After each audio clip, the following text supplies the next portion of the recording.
Am I correct in hearing that he wanted to continue this item? That's correct, Madam Mayor. Okay. I don't believe the developer is here. Okay. I think they were advised of the potential for this item to be continued. So Okay. I believe the 18th is the desire of staff, Okay. if the mayor and council's will be the same. So I'm gonna open the public hearing for item number, and if it's anyone here that had planned on speaking on it, that item is gonna be continued. But we're gonna open the public hearing.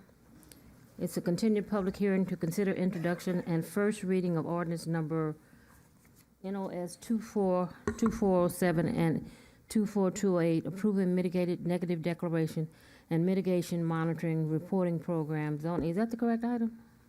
No. Oh, yes, it is. The business park. Staff, Madam Mayor, you want to continue to 2 weeks from now? 2 weeks from now, at the request of the applicant. Yeah, that's it. So the public hearing has been opened.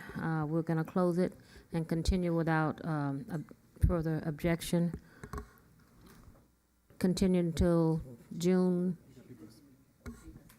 You have people that want to speak on it even though we're going to continue it? Okay. Staff, I do have one comment card for item number 22. So So you should ask them if they'd like to speak or if they want to save their comments for next week, next council meeting. okay. The one person that wanted to speak is Joshua Canales. Joshua Canales. We're going to continue it, or you want to speak now? And we're continuing that item. Okay, come on down.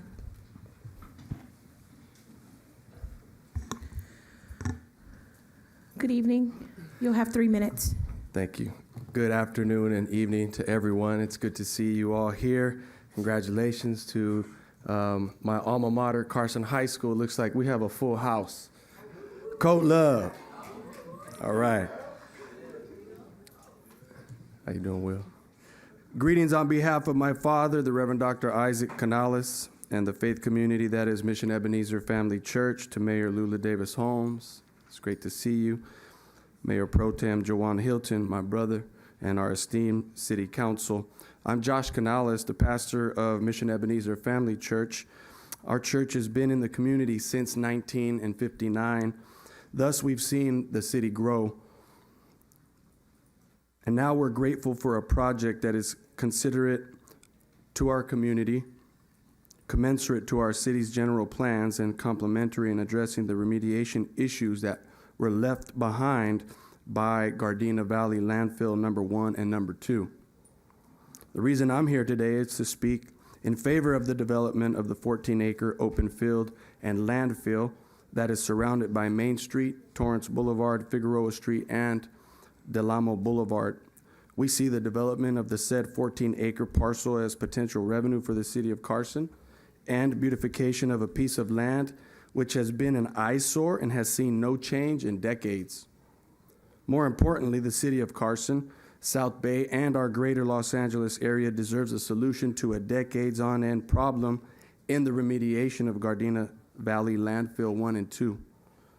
As of today, the 14 acres remain a blighted field with various issues beneath the surface layer.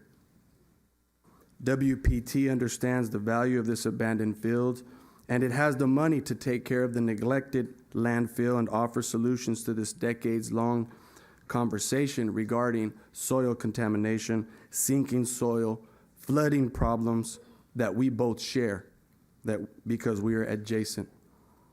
With attractive and contemporary landscaping, city-approved gates or enclosures, along with a plan that is compliant with city regulations, we may draw closer to a remedy that we all have been praying for and hoping for. One thing we would ask, that there would be no trucking traffic or parking on Main Street, which is the east end of the potential development site, as it impacts the local neighbors tremendously, including my senior citizen parents who reside in the adjacent neighborhood called Keystone. Thank you for your time and consideration. Go Panthers.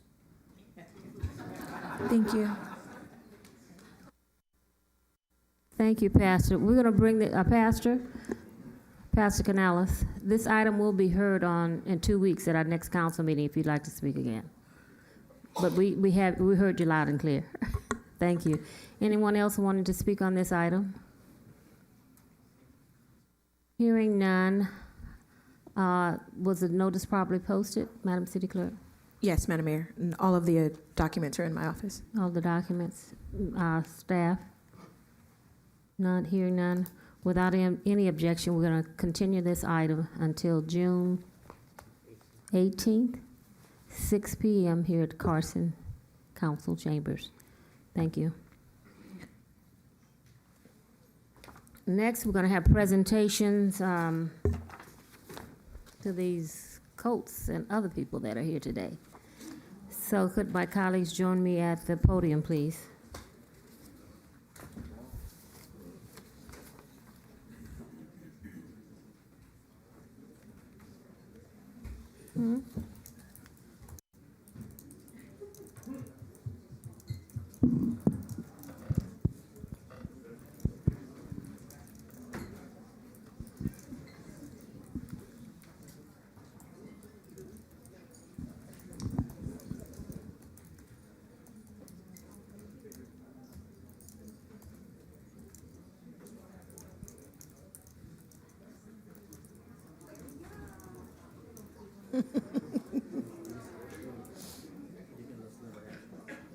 Is there more cake?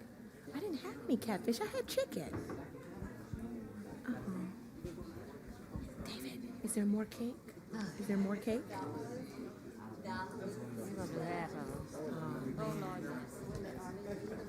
That cake is so good.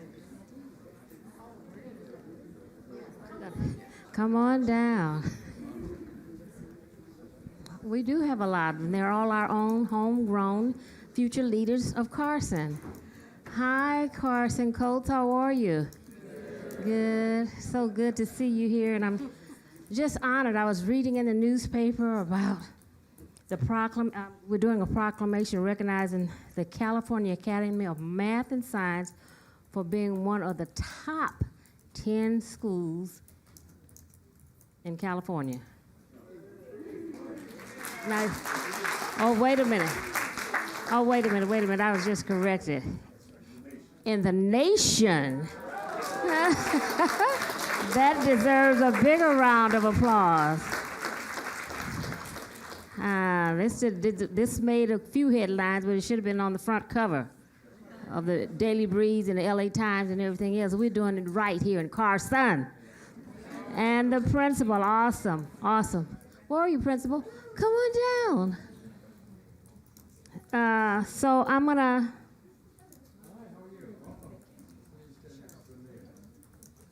Is that the one for the proclamation? No, this is for the beginning of top 10 schools.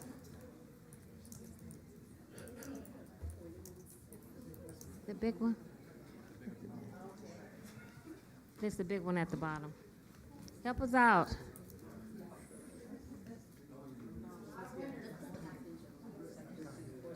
It's not down here? Oh, they were trying to be too perfect and forgot one of the main certificates.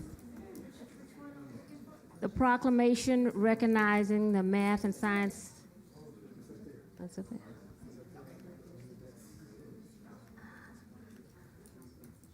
Yes.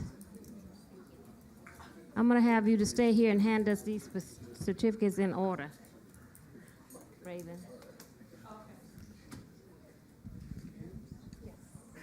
The California Academy of Math and Science, CAMS, is a public high school dedicated to increasing the number of diverse students who enter science, technology, engineering, and mathematics, STEM, related fields. CAMS does this by offering a fast-paced and challenging curriculum to students from many different academic and demographic backgrounds. Today, CAMS ranks in the top 10 schools in the nation. Ladies, you guys have California.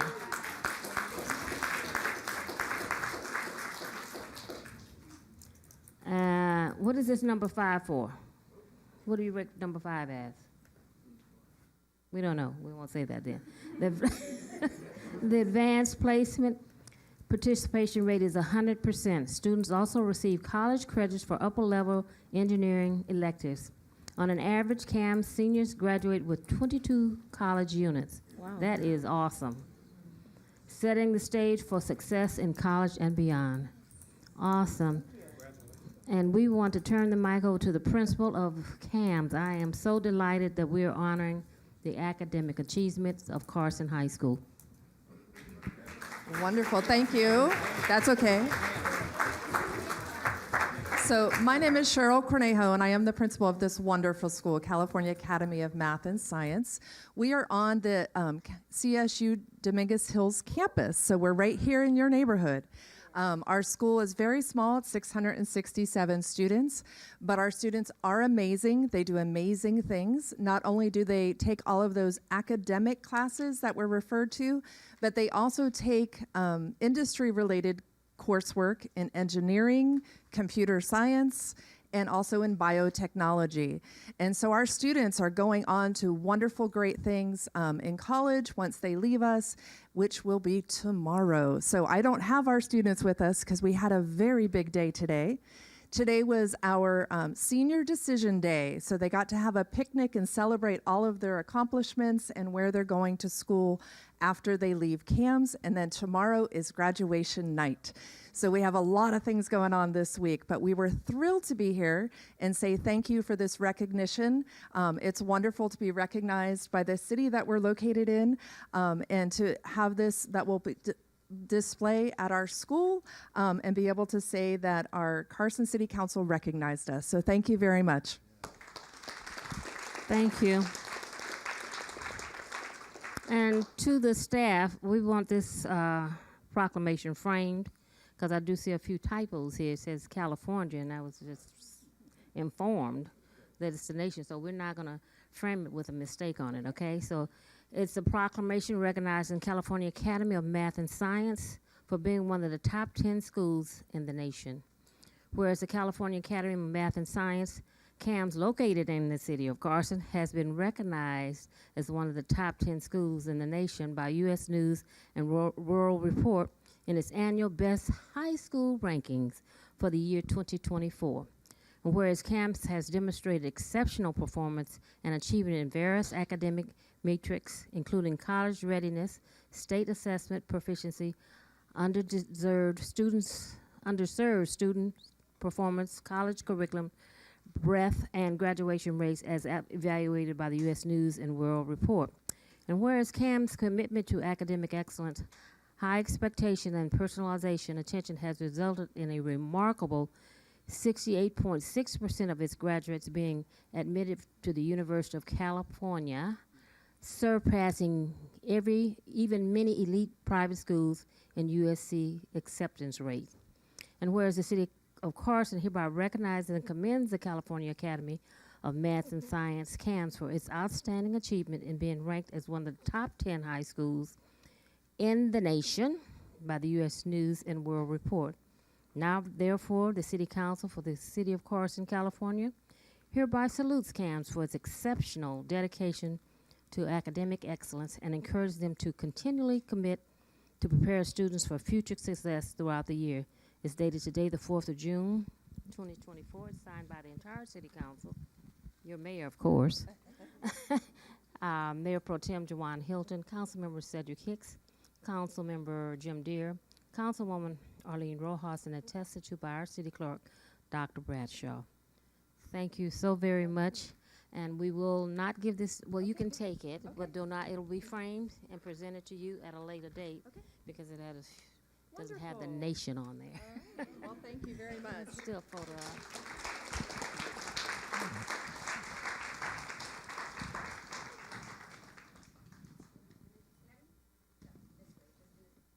Watch your toes.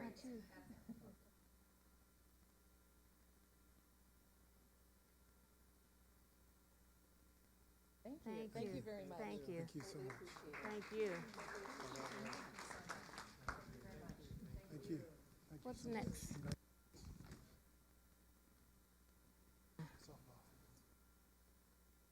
Yes, and we have some champions here tonight. Proclamation recognizing Carson High School softball as Marine League and city champs. Yes.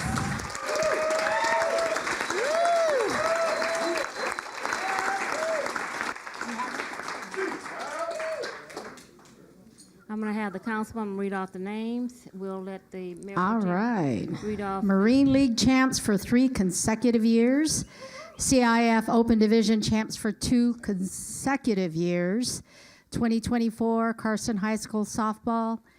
And it's going to be like a game show. I call your name, you're going to have to get excited and come up here, okay? So, How many everybody. do we have? We're gonna, 23, we're going to do it quick. We're going to do half, 2 sets of pictures, then we're going to move All out right. of the picture and let the team take a team photo, okay? Because Okay. there's going to be a lot of Yes. photos up here. Yes. So the first 13, we're going to take a picture. The second 12, 11, we're going to take a Yes. photo with the council, and then one with the team by itself, okay? Okay, let's go. Kayla Allen. All right, come on up. Isabella Campos. Champions. Malia Espino. I want the girls in the middle, ladies. Yes. Riley Gardner.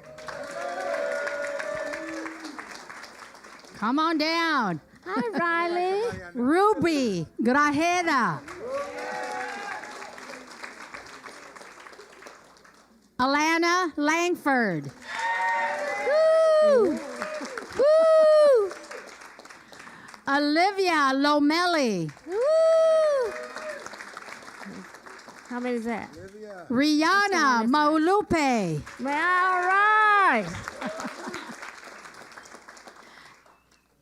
Allison McCarthy. Allison. Giselle Pantoja. How many is that? How many do we have, Councilman? Is that 10 or 11? Vanessa Perez. We got one more. Okay. 5. And Alyssa Pomali. Okay. You got it? Okay. Let's get. Okay. Come up front. Congratulations, ladies. Cover me up. Yes. I'm little. Come on down front, ladies. It's too many. These are softball players. You wanna they squat? can get down. They can get Okay. down low. Get down. Okay, I was overruled. They want to call everybody. All right, come on, ladies, come. Make sure you're in there. That's Marina's granddaughter.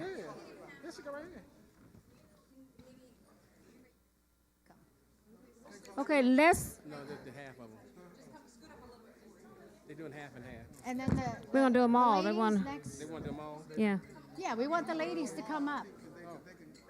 They know how to squeeze down. I mean, Yes. Yes. And then the ladies on the left, come Come here, on, come ladies. on up. Come on, ladies. Yes. I want to There, see you there you guys. Okay, come on, ladies. Want to see you guys. Come on, ladies. Squat, squat, squat. There you go. All right.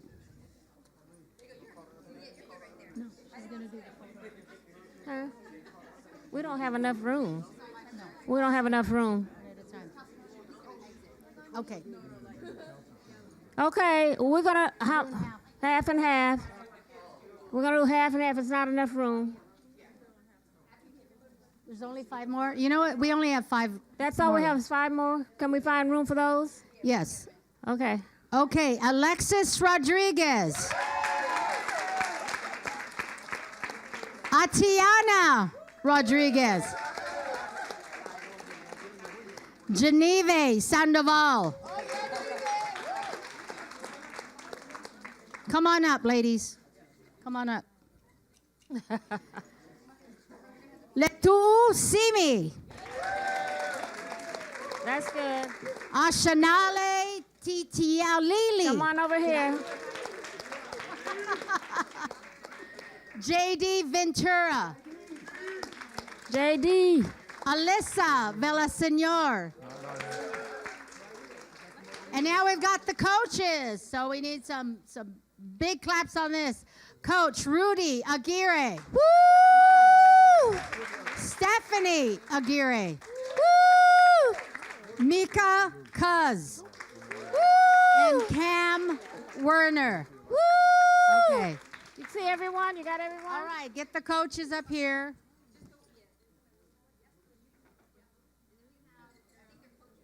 Coach, come on over here, Coach. Come on this side. I got space. How many coaches do you have with you? One coach. Come stand right here, Coach. Coach, stay right there. Right there, Coach. Did you guys find your window? Woo! All right. Marine League champs. You!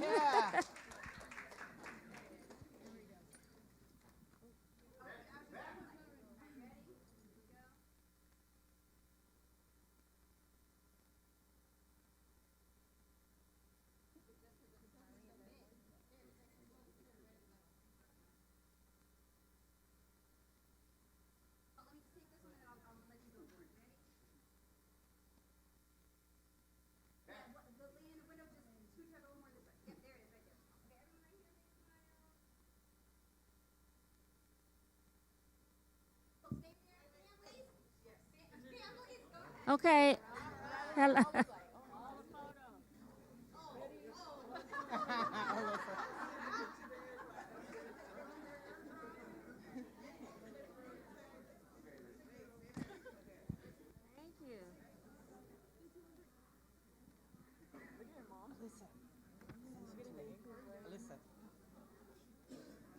Alyssa, send that to me.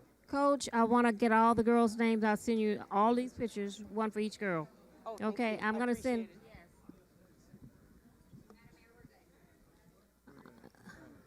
Oh, great. Congratulations, ladies. Congratulations. All right. Awesome.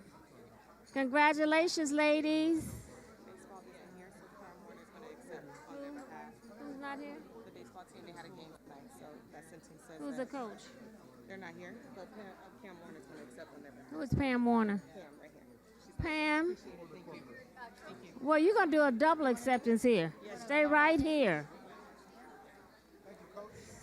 Thank you. Thank you. Yes, sir. We have, is Miss Walker here? Is Miss Walker? Latanya Walker, are you in the house? No? Well, we have another championship team here. It is proclamation recognizing Carson High School baseball as Marine League's champs in their third consecutive year. You gonna call them all out? They're not here. They're not here. They're not here. The coach is gonna accept. They have a summer game. They can't make it. All right, let's give it up for the baseball team. Yes, baseball team. Come on, coach.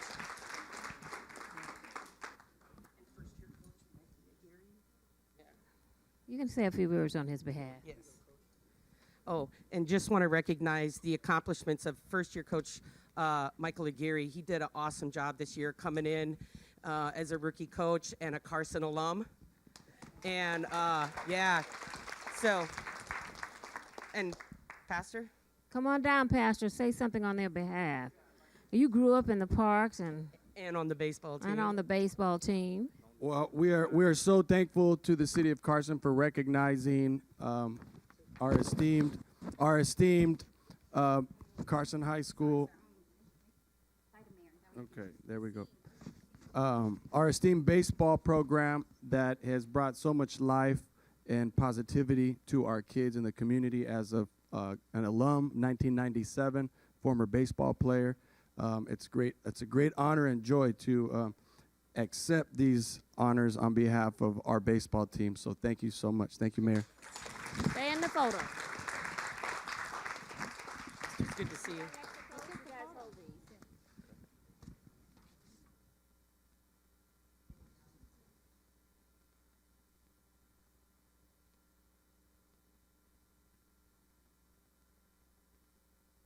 Thank you, thank you, thank you. I'll send you your own photo. Thank you. Thank you so much. Thank you. What's next?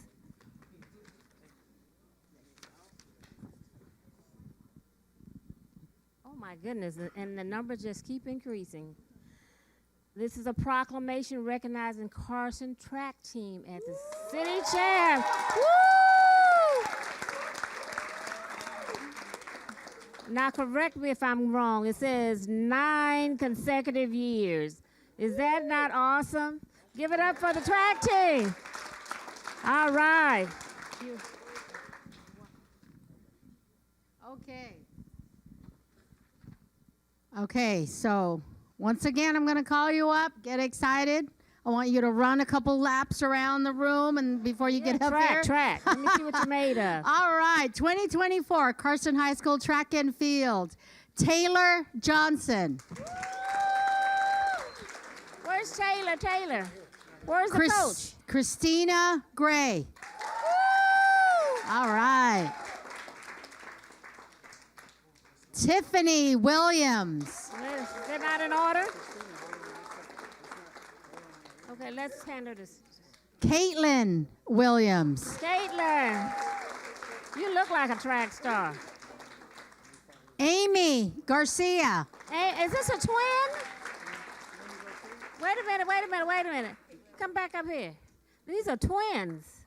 Oh, yeah. Come on. Yes. Amy. You're Amy. This is Amy Garcia. And we're going to next go on this side. Maya Scott. Did I say that wrong? Maya Scott. Messiah. Majaya Scott. Oh, beautiful. Mariah Stovall. Samaria Miller. I'm just messing up everybody's names. That's why we let you Come do it. on down. You have a certificate? Gerald Evangelista.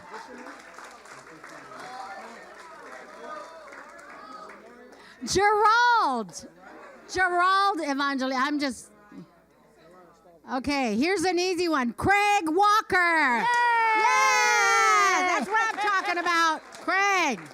Craig Walker. Cameron Hurst. Yay, Cameron, the boys. Jaden Rendon. Yay. Adam Madison. Yay. Avon Jackson. Avon. Curtis Williams. Thank you, Curtis. Curtis Williams.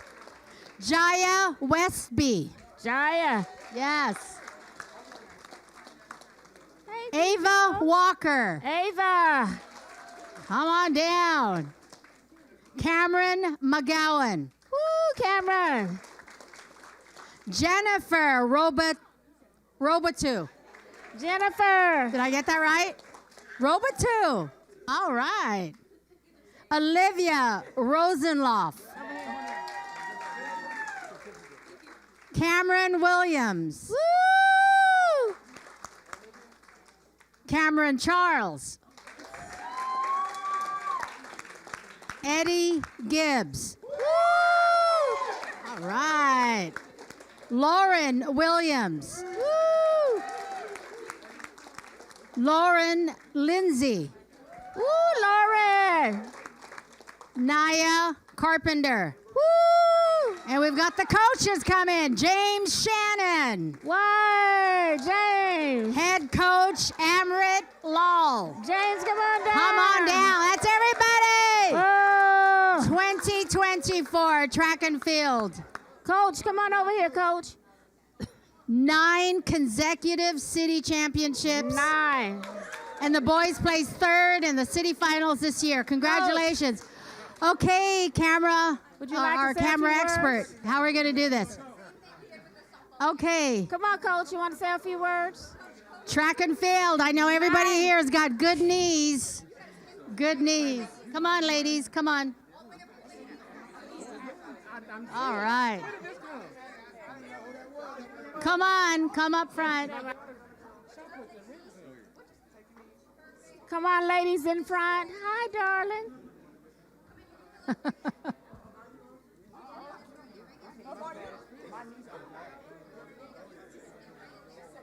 Healthy knees. Healthy championship athletes. Come on. Come on. You can stand right there. There you go.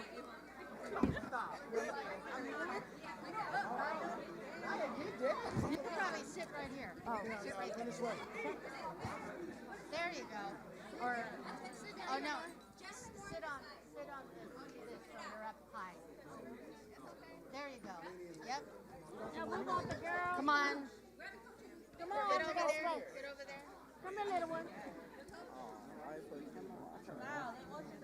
Come right there. There you go. There you go. Okay, these are the. Oh, Gerard, come back here. right here. Right here. Next to the mayor. All these, everybody's. Look. Should I get lost? Come on up, coach. Can everybody see? Get Gerard.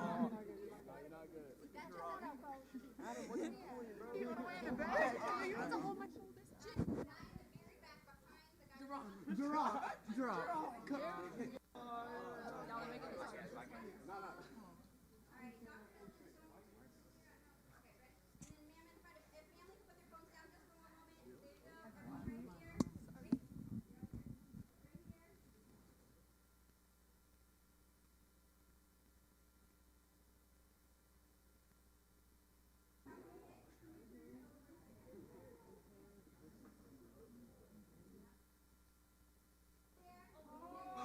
Stay here. Wait a minute.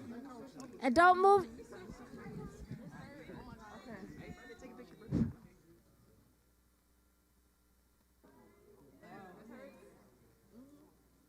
We're going to hear from the coach in a moment.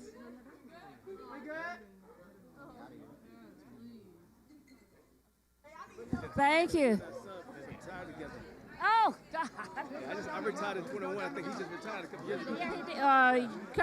Just a second, coach. I want to hear from you. Come on. Stay up here, coach. Coach Ali. Coach Ali, come on. You got to say a couple of words. Shh. Okay, we want to hear from the coach. Okay? I'm right here.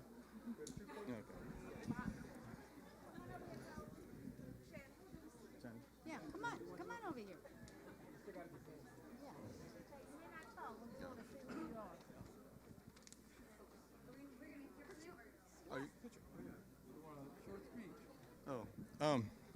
Hey, love my kids. Love City of Carson. 29 years deep. I was there when Councilman Hilton was at Carson, when Pastor Canales was at Carson. I've been here a long time. Love it. Love you guys. Love you, Coach. 9 years, 9 years. Okay, let's say 9 more years. 9 more years, coach.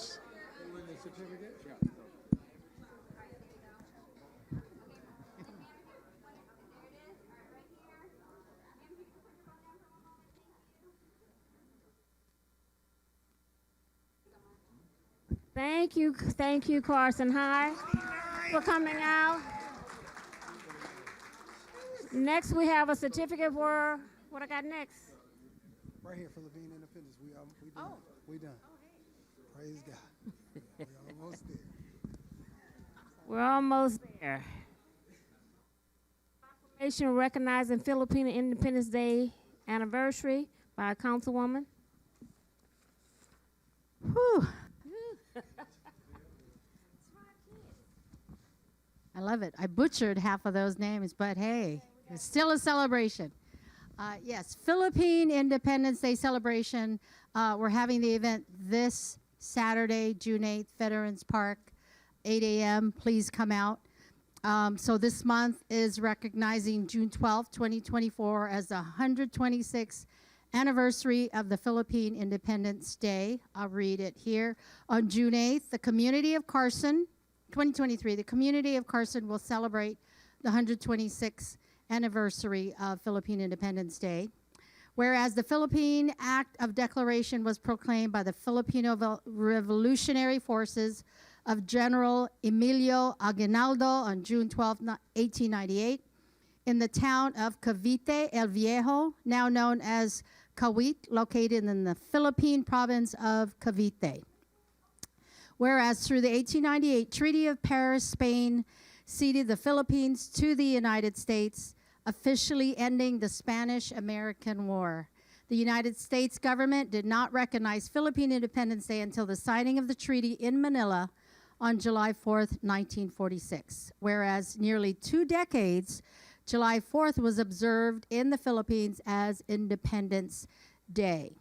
As the Filipino diaspora influenced the United States, Filipino Americans became very involved in the community and made numerous contributions in all aspects of American society and culture, especially in California, specifically in our city of Carson.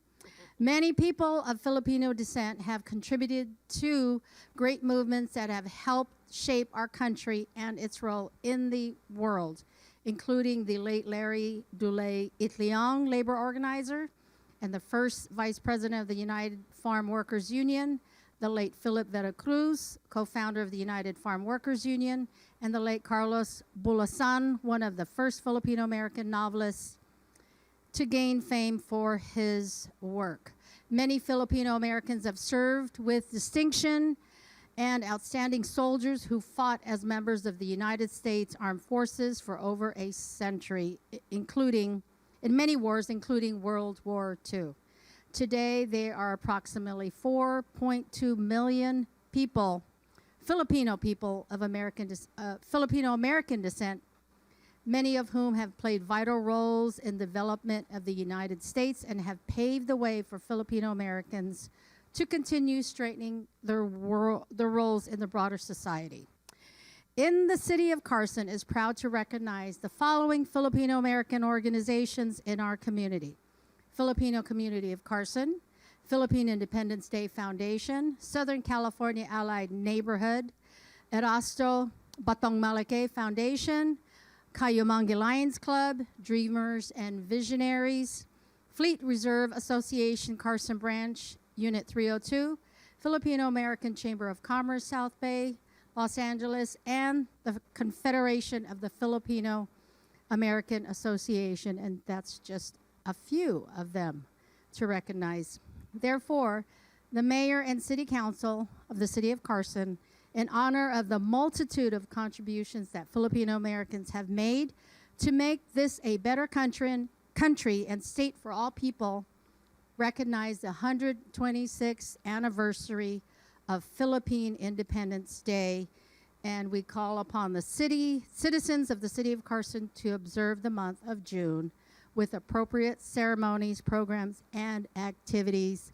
Like I said, this Saturday, we're having this event. So, congratulations. We have 3 recipients for our Philippine Independence Day. I'll go with the first one. I'll read off who they are. FASO is one. Filipino American Symphony Orchestra. On the direction of Robert Schroeder, the Filipino American Symphony Orchestra, FASO, met for its first rehearsal and presented its inaugural concert on May 2009 and became the first Filipino symphony orchestra outside of the Philippines. FASO serves and supports the community and provides opportunities for the community to experience a positive atmosphere of Filipino culture with concerts, educational workshops, musical instruments, classes, and they teach to elementary age to adults and award scholarships for high school and college students. On the direction of Dr. Luis Ramos of FASO, started offering music classes for string instruments in Carson middle school and high school students, and created a youth string ensemble and junior orchestra that performs at the world-renowned Walt Disney Concert every year. So today we have Eric Delmar. He is the orchestra manager of FASO. Come on up. And then we also have Dr. Louis Ramos. Please come on up. And congratulations for our Philippine Independence Day recipients this year. Come on. Yes. Of course. Of course. Please. And the students, come on up. I love it. And dressed come on in over their here. Filipino barong and sampaguitas. Come on. Come in the middle. And then who would like to speak? Come on. Here we go. Who's going to speak? Come to the middle. You two in the middle. Yes. Can we move? All right. Yeah. Dr. Ramos, thank you so much. Good afternoon, everybody. Esteemed Madam Mayor and this way. council members. Yeah. We are the Filipino American Symphony Orchestra. Our mission is to advance artistic excellence and to provide opportunities for our youth to be able to learn more about their identities through music. We started this program in Carson 6 years ago with the help of Mr. Eric Delmar. Oh, over here.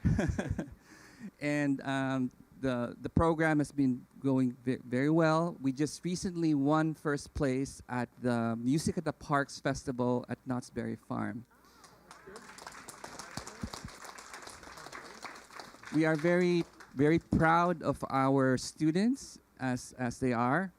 We're very happy that we started this program in the city of Carson, and on behalf of the Philippine American Symphony Orchestra, we thank you so much for this recognition. Thank you. Do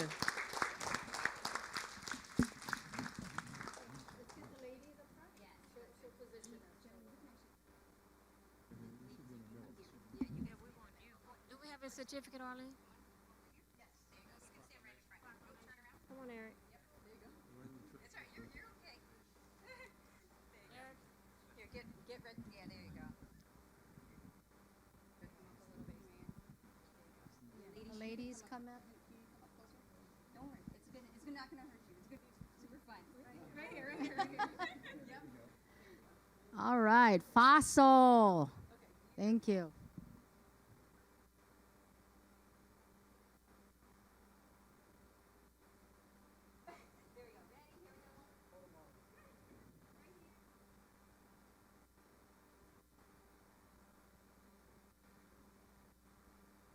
Thank you, and congratulations.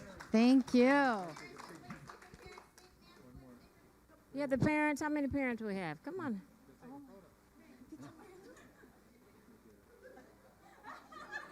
I love it. Yes. Filipinos, we love Kodakan. Kodakan. Thank you, and congratulations. Thank you. All right.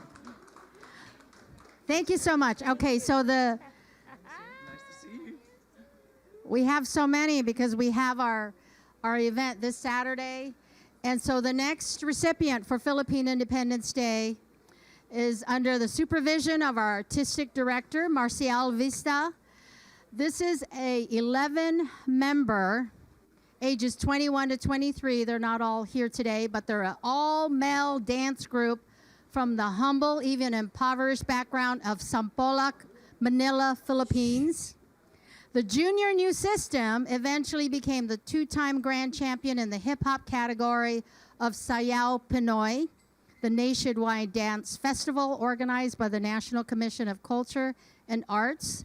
The Junior New System was invited to the United States to compete in the internationally acclaimed reality television show NBC's America's Got Talent, where they earned significant mainstream and global exposure, being the first Filipino dance crew. The Junior New System competed again in 2023 and 24, America's Got Talent, which aired in January of 2024. They have performed for numerous events here in the city of Carson and Cerritos and many other cities in Southern California in many events.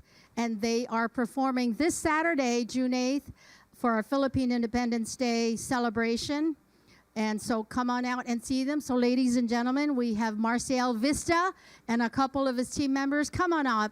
Thank you. The Junior New System.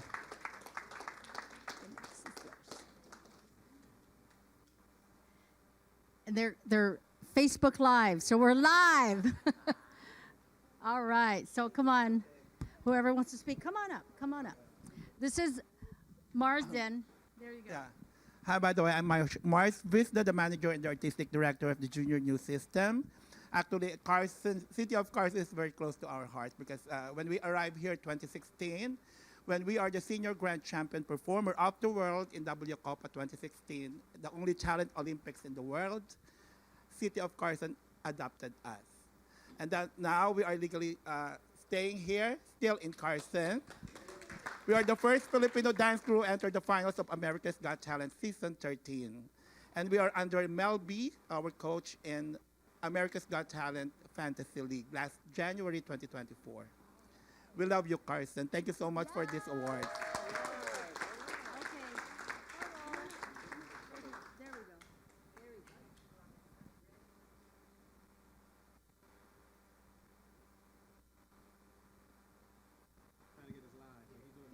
He's live.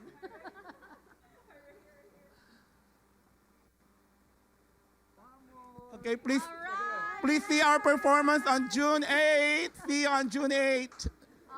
And we also have we're conducting hip hop class. Just see our social media Junior New System. Thank you so much, everyone.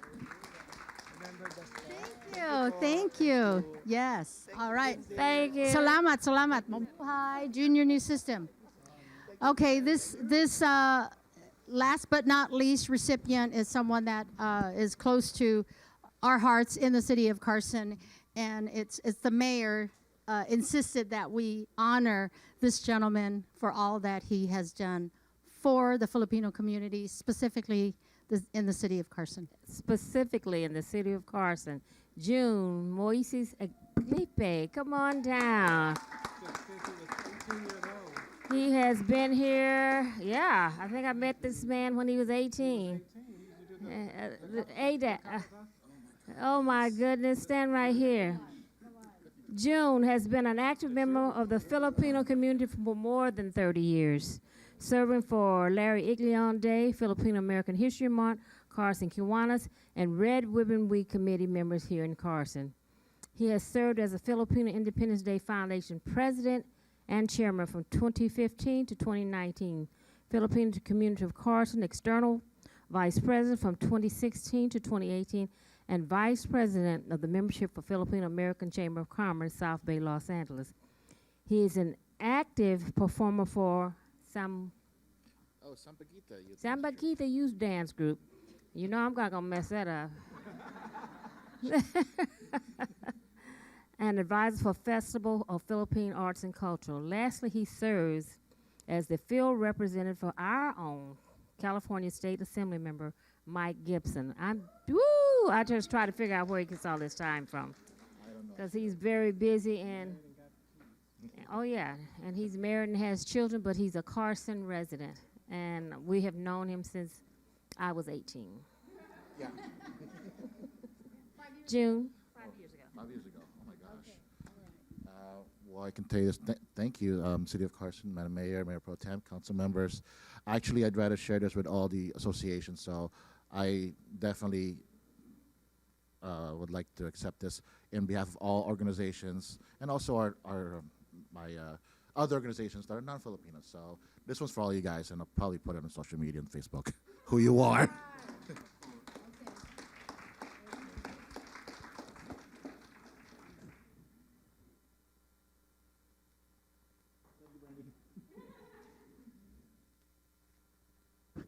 And to all of you that's here, this city celebrates the diversity of this city. We started off with on May 5th, the Cinco de Mayo. We've had the Cesar Chavez Day. We've had Black History Month. We've celebrated Dr. Martin Luther King. On the 8th, which is this Saturday, we're celebrating Filipino Independence Day celebration. And on the 15th of June, we're going to be celebrating Juneteenth here in the great city of Carson. And we like to educate and inform our residents of what's going on in their great city. So when you go out and talk about Carson, you can say, why not Carson? I'm from the great city of Carson, the city that I term the jewel of the South Bay. So when you say, well, why don't they cut their special events budgets? No, these events are for you. They're for the people of Carson. And what we do is, when you say you want to see something, we make it happen. Okay, because these tax dollars are your tax dollars. They're not spent just to be spent. It's to educate, and we invite all of you out to all of these events. Even though it says Filipino Independence Day celebration, it'll say Juneteenth, it'll say Women's Health Conference, Cinco de Mayo, Martin Luther King. We're the most diverse city in the United States. So we want to celebrate that, okay? I see some of these faces, well, okay. And so next council meeting, we will be giving a resolution to the organizers of the Juneteenth celebration. We've already done it for the other organizations, okay? So don't think it was just, we're not one-sided up here. We're a diverse council, and we love our residents. We serve the people we love, and we serve the people. We love the people we serve and serve the people we love. I say it so much I forgot how to say it myself. Yeah, we're going to make T-shirts that say that. Okay, so thank you so much. Do we have any more? That's it. Thank you for coming out. We'll see you at the event.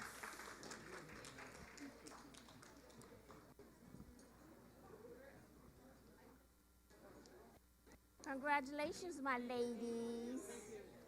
Did we get this big picture? Where's Elizabeth?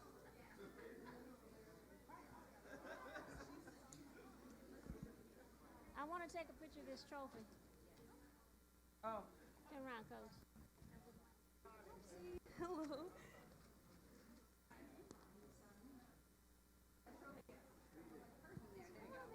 Oh, we're going to take this one, then we'll take one.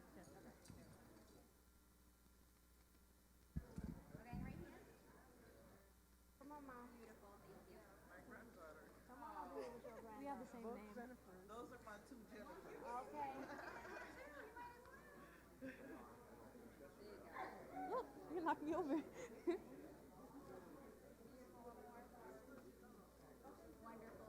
you. Oh, please. Oh, thank you, darling. Thank you. Maisha. Thank you, dear. Here we go. Let's get this in here.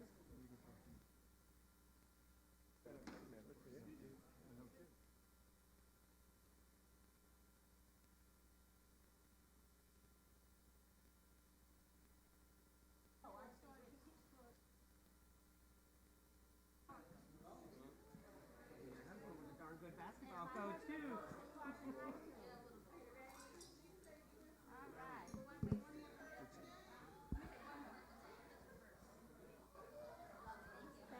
Thank you, Coach. Take a picture with my granddaughters. Where'd you go? My granddaughter twins. We're going to start this council meeting. Oh, my twins. Come on over here, twins. Oh, these are my little beauties. Thank you. That was trying to get in the picture.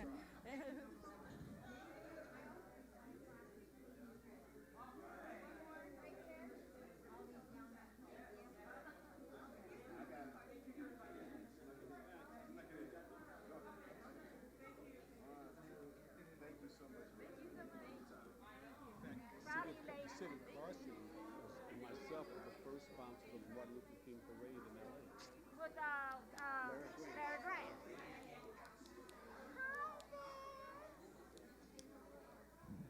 We're going to start our council meeting, all my colleagues.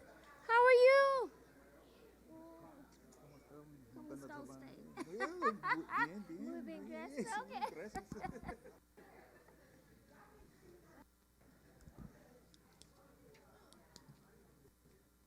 Cedric Hicks.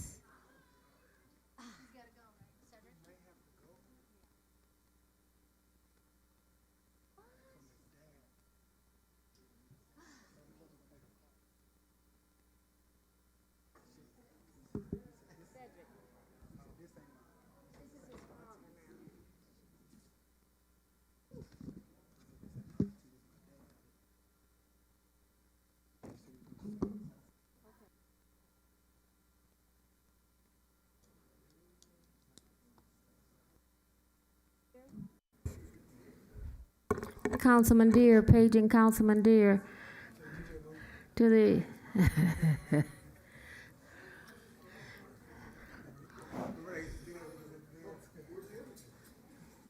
Cedric had an emergency. Cedric. She's just went back to the ladies' room. Hold up the show. No, we can go with 3.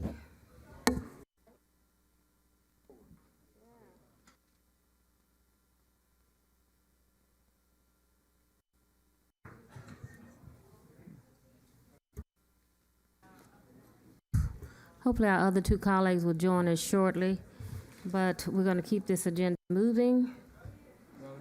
Madam Mayor? Yes. I'd like to make a motion to approve the minutes. It's been moved and properly seconded. Madam Mayor. Wait a minute. Wait, we got all, Thank you. all communications. Thank you, Madam Mayor. There are no public comments for agenda items. However, we do have 2 speakers requesting for non-agenda. Okay, well, let's have them speak now. Okay. The first one is Diana Medell. Hi, Diana. Happy belated birthday. It's Okay, your Diana. birthday? It was 2 days ago, right? Yesterday or 2 days ago? Sunday. Oh, Sunday. Yes, I'm a Gemini. Are you? A Gemini. Oh, cool. See, I know we get a bad rap, but you know what? We're really good people, okay? You're an exception. All right. Thank you all. It was just super exciting back there. It's tough to get up here. We're having such a good time congratulating everybody. But I do want to thank y'all. I do want to make a quick comment. We have our summer camp coming up, so I want to promote that. I want to share it with the community, make sure they're aware that we do have summer camp coming up at the Main Street Clubhouse. We do look forward to partnering with our neighbor, Carson Park. They're always a really, really good neighbor to us, allow us to use the pool and bring our students over. So we definitely look forward to that. But I want to announce it, share it with the community, with the public to look into summer camp. It may be an option for some of the folks that might want to have their students do something. If there is a financial need, we do provide scholarships. So there is an opportunity for everyone to do something fun during the summer. The second thing I want to share is that we have some great celebrations coming up this June. A lot of our students are graduating from Carson High, and many of them are going to Cal State Dominguez, Cal State Long Beach, LA Harbor College. So I do want to shout them out. I know some of them were here earlier, but I definitely want to shout them out on starting this new journey, this new chapter. And we definitely want to make sure that they know that they have our full support as they're going on to college, that there's potential internships over at our clubhouse, there's potential volunteer opportunities for folks that want to get to know a little bit more about the nonprofit sector. And the last thing I want to share is on behalf of the Main Street Clubhouse and our students and our parents and our staff, we have a little card, a little belated birthday card for our mayor. And this is signed by all of our staff and all of our kiddos, so I'll pass this on to you. Apologies we couldn't be here in May, but we definitely want to share with you just happy birthday. Thank you for everything you do, for your commitment. We follow you on social media, on LinkedIn, and we just know that you're doing the absolute best for our city and the kids and our parents. So I'll pass this along. Thank you all. Thank you so much. I'll have to come over and visit and get my group hug. Anytime. And we have the most amazing tour guides. They're our students that provide the tour. Thank you. This is my second card, probably my third, where they all sign. Thank you. Next. Apologies, Madam Mayor. Brandy Lewin.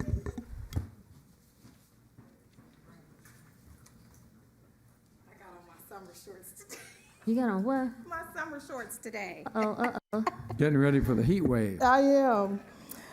Good evening, Mayor and esteemed council members. Happy birthday, Mayor, and we appreciate you. Thank you. Yeah. And congratulations, Mr. Deere, on your new nuptials, sir. Thank you.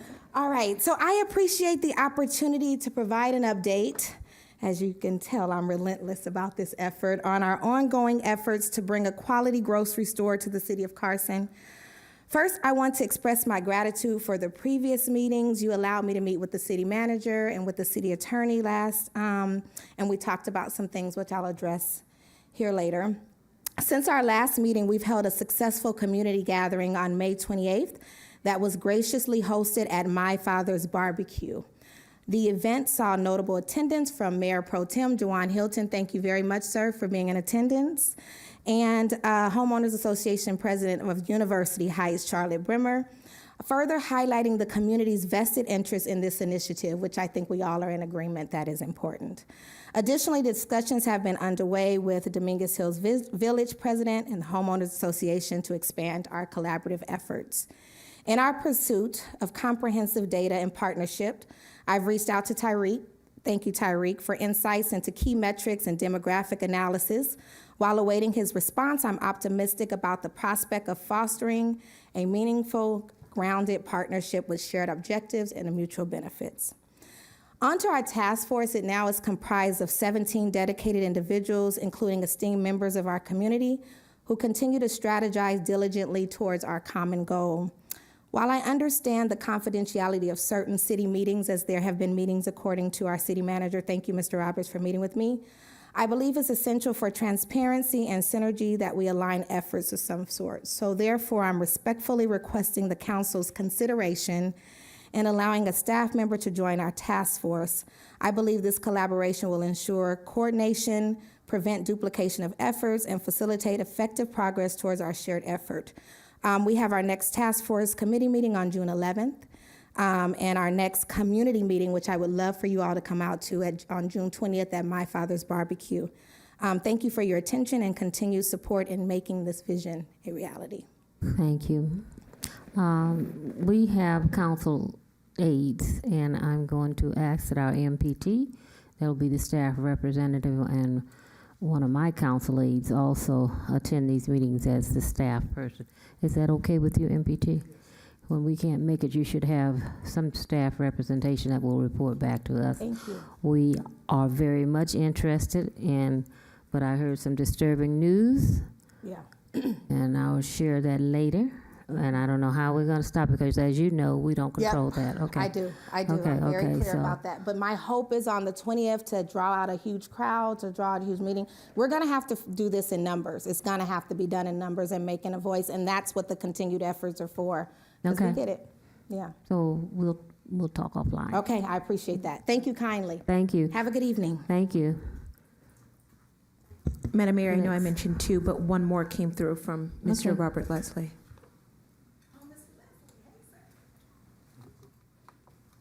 Good evening, Mr. Leslie. You'll have 3 minutes. Good evening to the council body, Madam Mayor. Happy birthday. Well, thank you. I may as well celebrate you. Geminis. No, I'm a Taurus, the bull. And thank you for sending me a birthday card. And my prayers go out to Councilman Hicks and his family. Truly hope that everything is well. Okay. Briefly, I'm here, and I want to also reach out my congrats to the city attorney on a well job that was done for the lawsuit. Just a few questions I want to address to you real quick. It's like, since the lawsuit was successful, now will the state be able to come back and tailor a argument and try to see if they can refile this matter, or will, Article 11, Section 7 for the Constitution of giving the city the powers, will that really prevail more so? In addition to that, the lawsuit, does it also apply to charter cities or city at large and whatnot? Did you want to? Madam Mayor, may I Yes, respond? please. The lawsuit only benefits charter cities.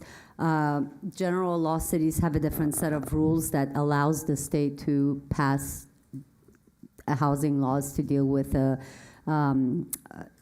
statewide concern. We anticipate that the state will appeal the decision to the Court of Appeals, but the good news is, while that appeal is going on, no one can subdivide their home, and the density in Carson will not increase while that's happening. We're reasonably confident the Court of Appeals will rule in our favor. And as to your question as to whether the state's going to try to pass another set of laws, we're also confident the state is going to try to pass another set of laws. But again, that's going to be up to our lobbyists to be on alert, to put us on alert. And I think the council has shown in the past that they're not shy in getting very aggressive in defending against these kinds of legislation. So I'm sorry, we don't know exactly what they're going to do, but I'm confident we'll be on alert and we will be ready to defend against it. Thank you, City Attorney, as well, Madam Mayor. Real quick, also have one more question to ask on the ADUs there. Since the ADUs was passed previously up under the guidelines of the SB 9, they didn't adhere to certain standards and guidelines that the city code, in other words, have for the standards and whatnot. Now, will the ADUs at this point, are they still legal in the city, or will it be phased out, or at this point right now, will they actually be able to continue in the city up under the on the SB 9 guidelines, or will they come up under the new guideline of the city charters? So the SB 9 lawsuit had nothing to do with ADUs. SB 9, SB 9 was a law that essentially abolishes single-family residential zone in the state. It allows any homeowner that has a house without any city regulation and without any environmental studies done to subdivide their home into 4 condos and to sell it, rent it, do whatever they want to do. So it is a horrible law because, as you can imagine, if you take 10 homes and they create 40 homes there, and in addition, then you can have an ADU in the back, and there is no assessment done as to whether there is public safety, do we have enough schools for this kind of density, do we have enough fire, water, all of that. So that's what SB 9, we challenged SB 9 and we stopped. So there's only 5 cities in the entire state of California right now that no one can subdivide their home into 4 plexes, and Carson is one of them. That had nothing to do with ADUs. ADUs were passed several years ago. The legislature snuck it by. By the time the cities and the League of California City got alert about the law, it had the statute of limitations to challenge it had already ran out, and that's why we became more alert on what's happening with state. We realized the state's passing very irresponsible housing laws, and that's why we were able to catch SB 9 and challenge it. But the ADU law is not SB 9. SB 9 is worse than ADU law, I'll tell you that. Okay, thank you much, Madam City Attorney. And get a chance to speak with the councilman at his next town hall meeting there. Okay. Thank you, Madam Mayor. Thank you, Mr. Leslie. Are there any more? No, Madam Mayor, that speakers? concludes the public comment cards that I've received. Councilman, MPT. Madam Mayor, just while we're on this, staff, can we put something on the future agenda, Madam Mayor, through you, just to where we are on ADUs, duplexes?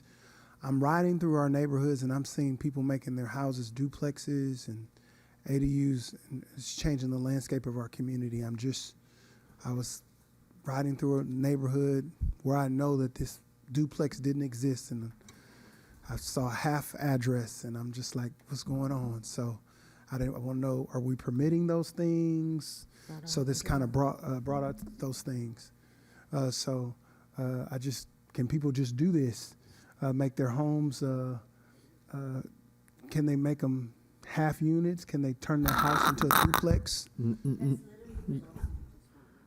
Okay. Right. Yeah. No. We got a few duplexes popping up in our neighborhood.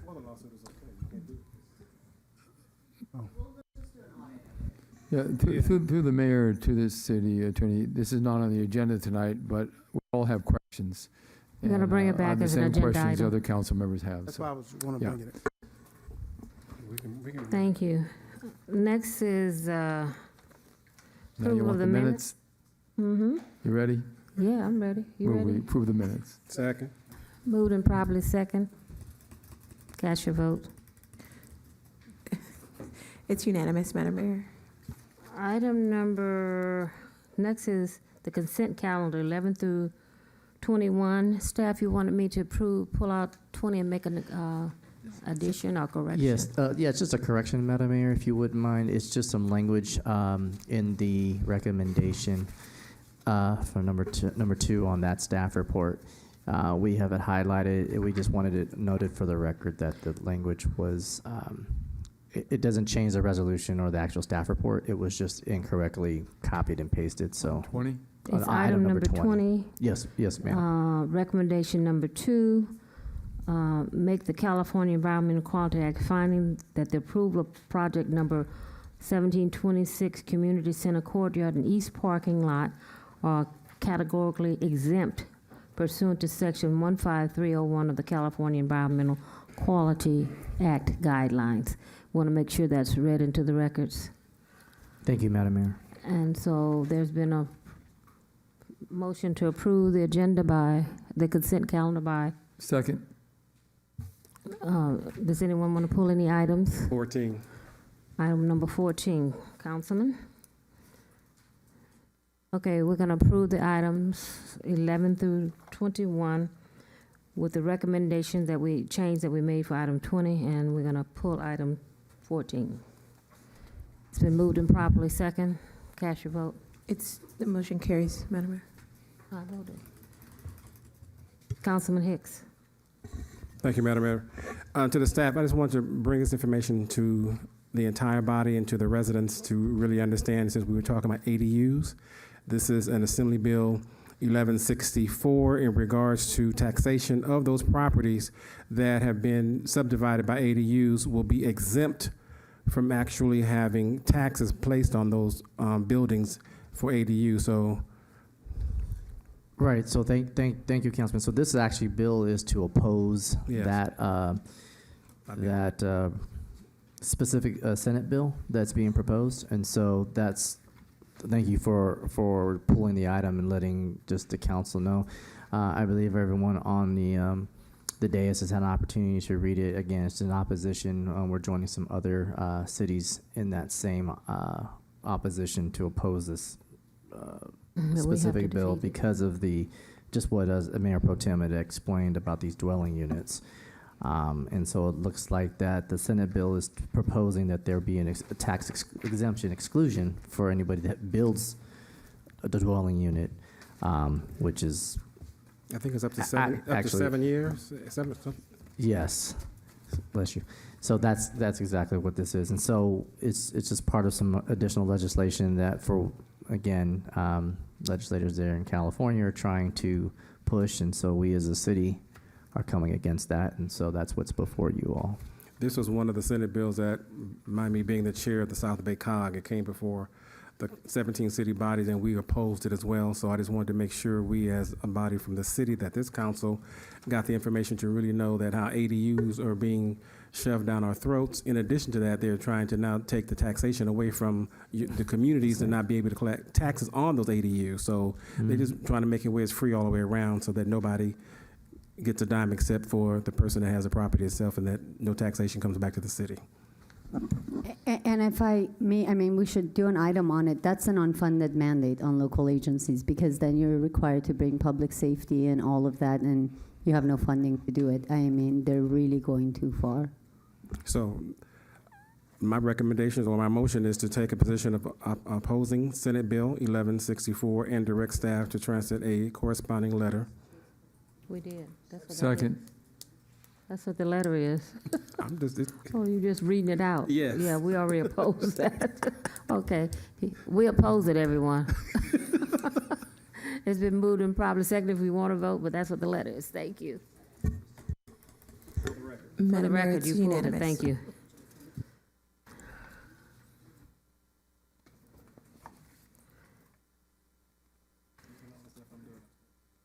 Mm-hmm.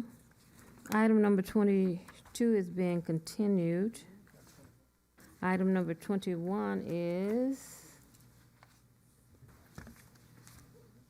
that our budget workshop?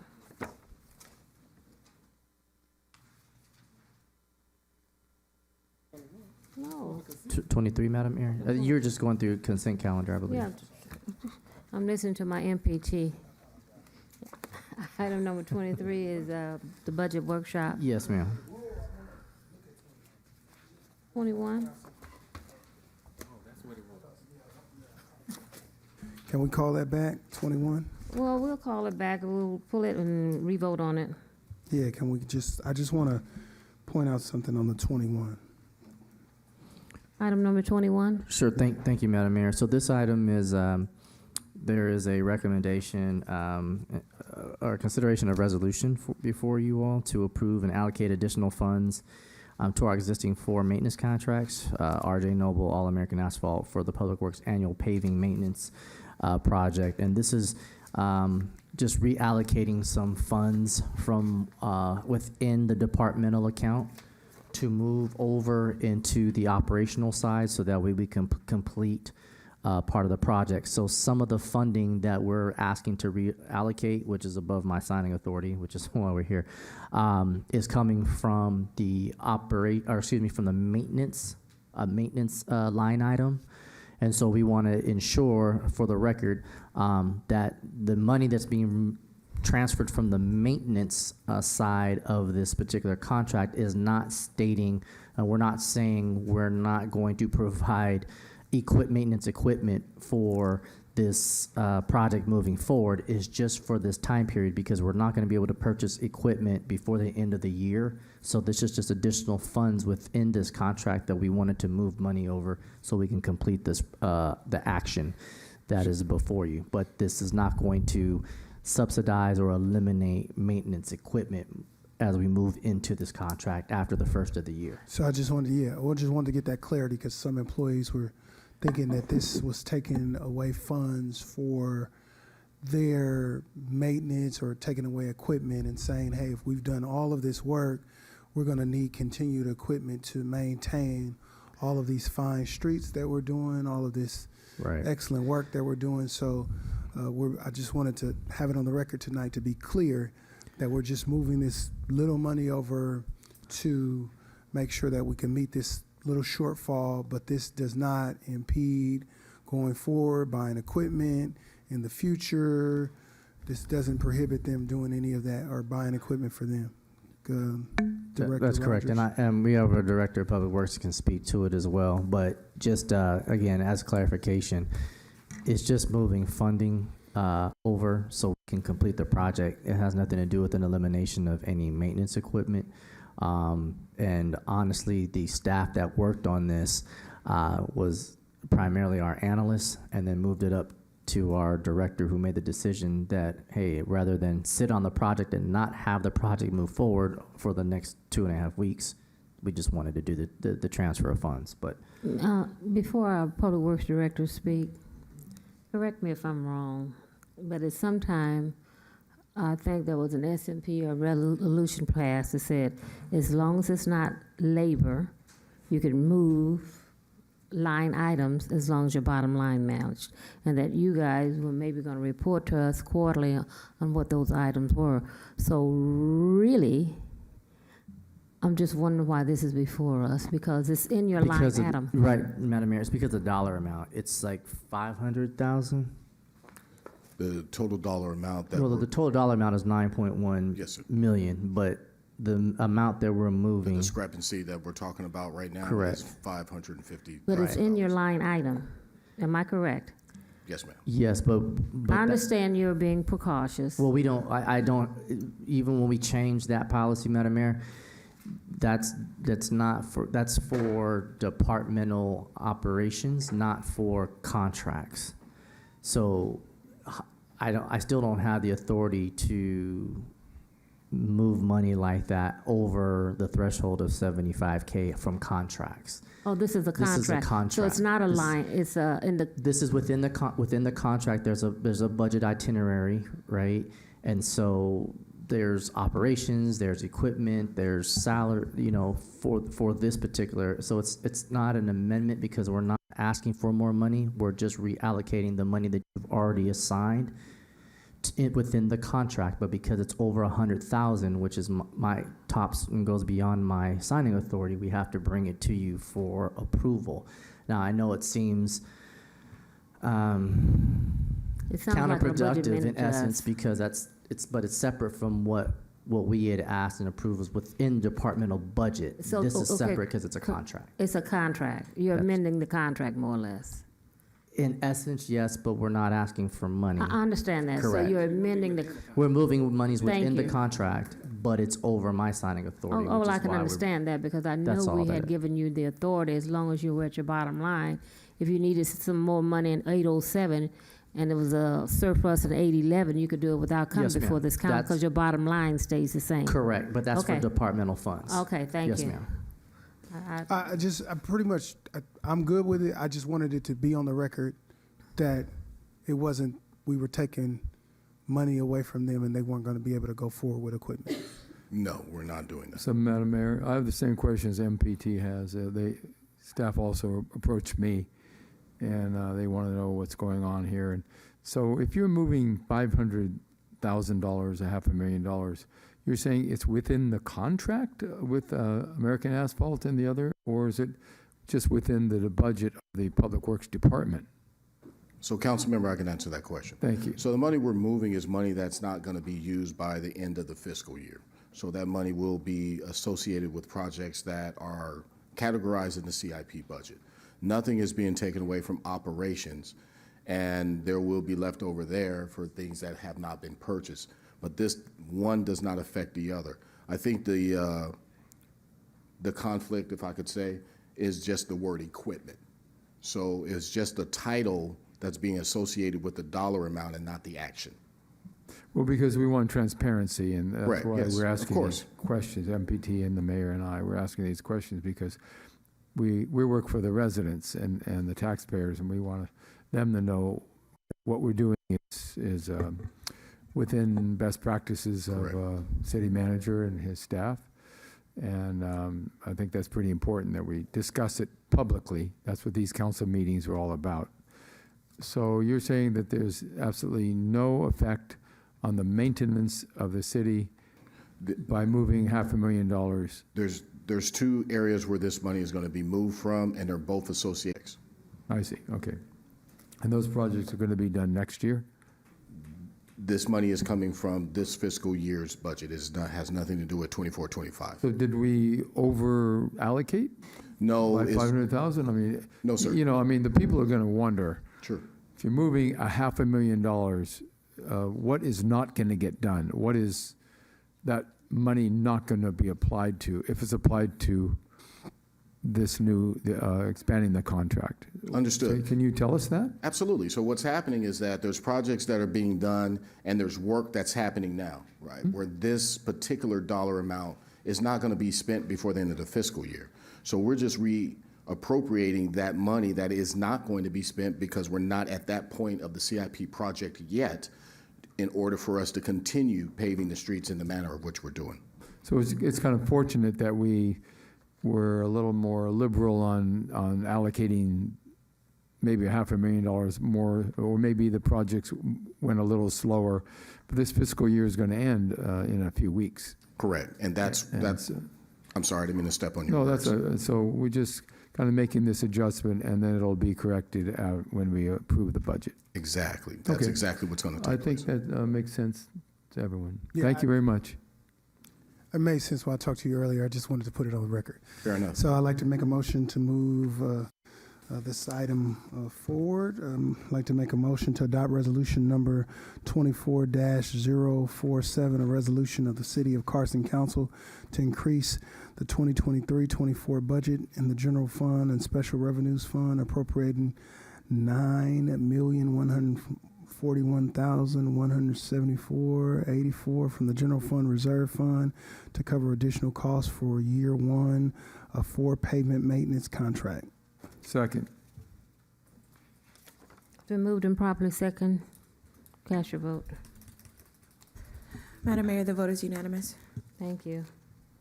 Madam Mayor, if I can add just one comment on this item, just to note for council within the staff report, it does state that uh, with the transfer of monies, the anticipation is the vendors will likely exceed the contract cap. This is just to functionally move the money. We will return at the next meeting with 2 amendments for their contracts, just so that we are all in line with the money that you just approved. Thank you. Item number 23, budget workshop. Number 2. Is Saeed here? You're right there. Not Saeed, Tariq. He's here. He was. He gave me, okay. Okay, we'll go to item number 23, the budget workshop. Good evening, Mayor, Mayor Pro Tem, council members. As stated by Madam Mayor, I will be presenting to you budget workshop number 2. In budget workshop number 2, we will cover proposed 24-25 salaries and benefits, beginning vacancy rate, and special events. Special events will be presented by Director Michael Whitaker. Before you see the agenda, we will cover principal guiding developments of the budget, again, the proposed salaries, vacancy rates, and proposed events, special events. As always, our principles for guiding of the budget, we always wanted to focus on, which was mentioned in workshop number 1, structurally balancing the budget and adopt a budget that is in alignment with the City Council's priorities. Before you is the proposed fiscal year 24-25 salaries and benefits. It's broken down by departments, FTE counts, and salaries of benefits. So we're proposing for 24-25, we have a total FTE of 365, and salaries and benefits is 37.6 million. Now, the way we come to the 37.6 million is 23-24 salaries will be rolled over, and all the eligible employees that will be moving up to the next step are included in that, and that's based upon the MOU. So we're right now just proposing rolling over the 23-24 budgets for all FTEs with including the merit increase. The next slide is showing the 24-25 beginning vacancy rate. Once again, by departments, FTE count, which the city has 365 FTE counts, 338 filled positions, 27 vacancies, and our overall vacancy rate is 7.4, which is actually a pretty good vacancy rate. The 27 vacancies are all being recruited at this moment, and if we have any questions pertaining to that, we have our HR director, Dr. Josh Boudreau, in. So that is giving you a synopsis or a summary of how we will begin the 24-25 with our vacancy rate.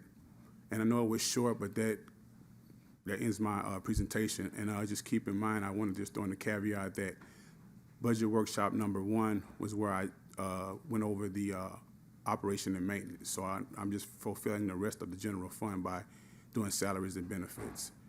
And what we would do at budget workshop number 3, we will propose budget adoption, which would be the general fund revenues and expenditures, special revenues, special events, and our capital improvement plan, which you all have heard the presentation from Dr.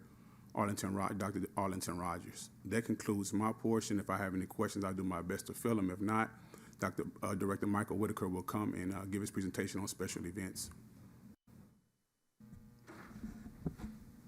Madam Mayor,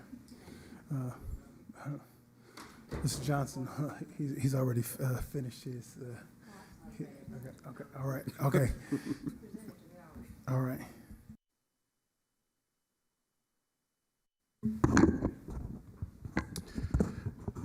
Good evening, Madam Mayor, and MPT, and also City Council and elected officials. This is the proposed fiscal year 2024 Fund 244 special event budget.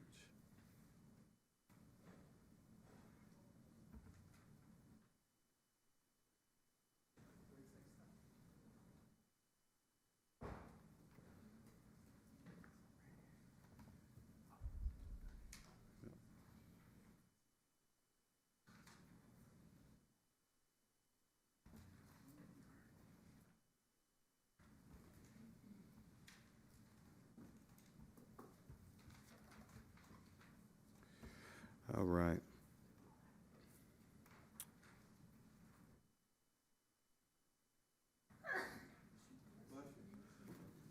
Okay, so we'll go ahead and get right to it. Our initial page is not, oh, there we go, there we go.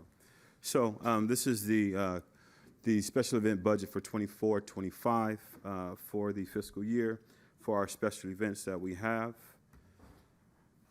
And what we have in front of you are a 2-year slide that shows the actual special events that we have from 23-24 and also for 22-23, I'm sorry, and also for year 23-24. I got it.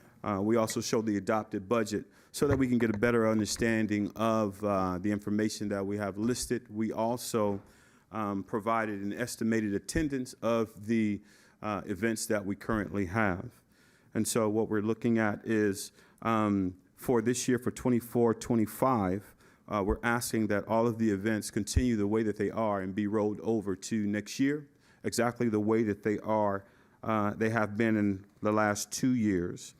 One thing that I will say is that there is an increase of about $125,000, but that's been due to the addition of the State of the City address that has been added into the 244 budget, which gives us a total amount of $618,596. In the past, our budget was approximately $500,000, $493,000, $596,600 for our special events. But for this year, we added the additional State of the City address, which we had a great time this year at the Carson Community Center. And now we're asking for the exact same budget as last year, which totals $618,596. What you have to the far right is total indirect costs, which are just costs that we have associated with equipment usage and reservations that we have for certain rooms or certain facilities that are slated for all of these special events.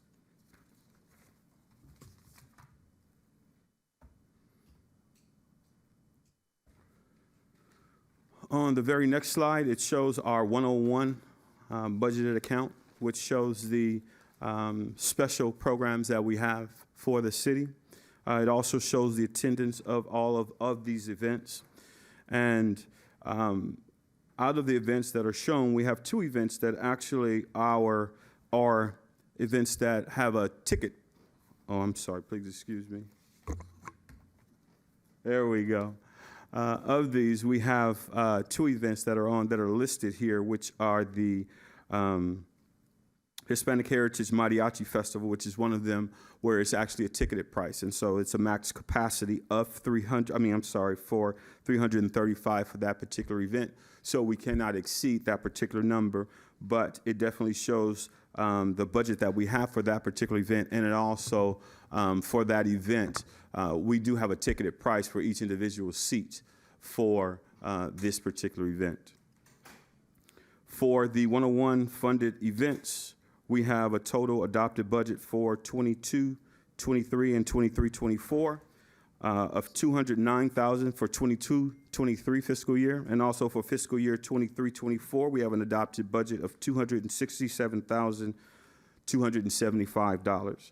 And for the proposed budget for 24-25, we're asking for the exact same number for fiscal year 24 and fiscal year 25.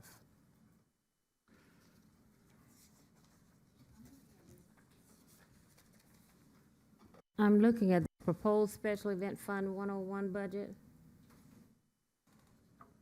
I don't see jazz. Am I overlooking at the right? You're referring to the last slide. I'm sorry. I think somebody had a conversation during that time. This is the slide you're actually looking for, Madam Mayor. Okay. And in that slide, it also shows 2 events that we have that are ticketed items that are at max. And that event, those events are the Cajun Blues White Linen Festival. It's 200, and that is the max capacity for that particular event. There are ticket sales. That event is sold out each year.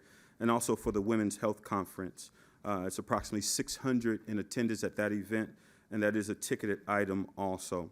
There is one change on here that was a mistake. I just caught that one. It has a Country Western Fair that's put on each year at Dominguez Park.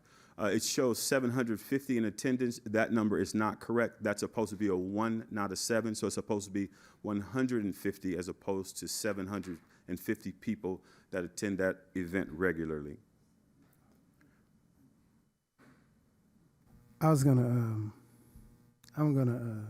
So I guess I'm gonna talk for the event that happens in Stevenson, the Fam Fest.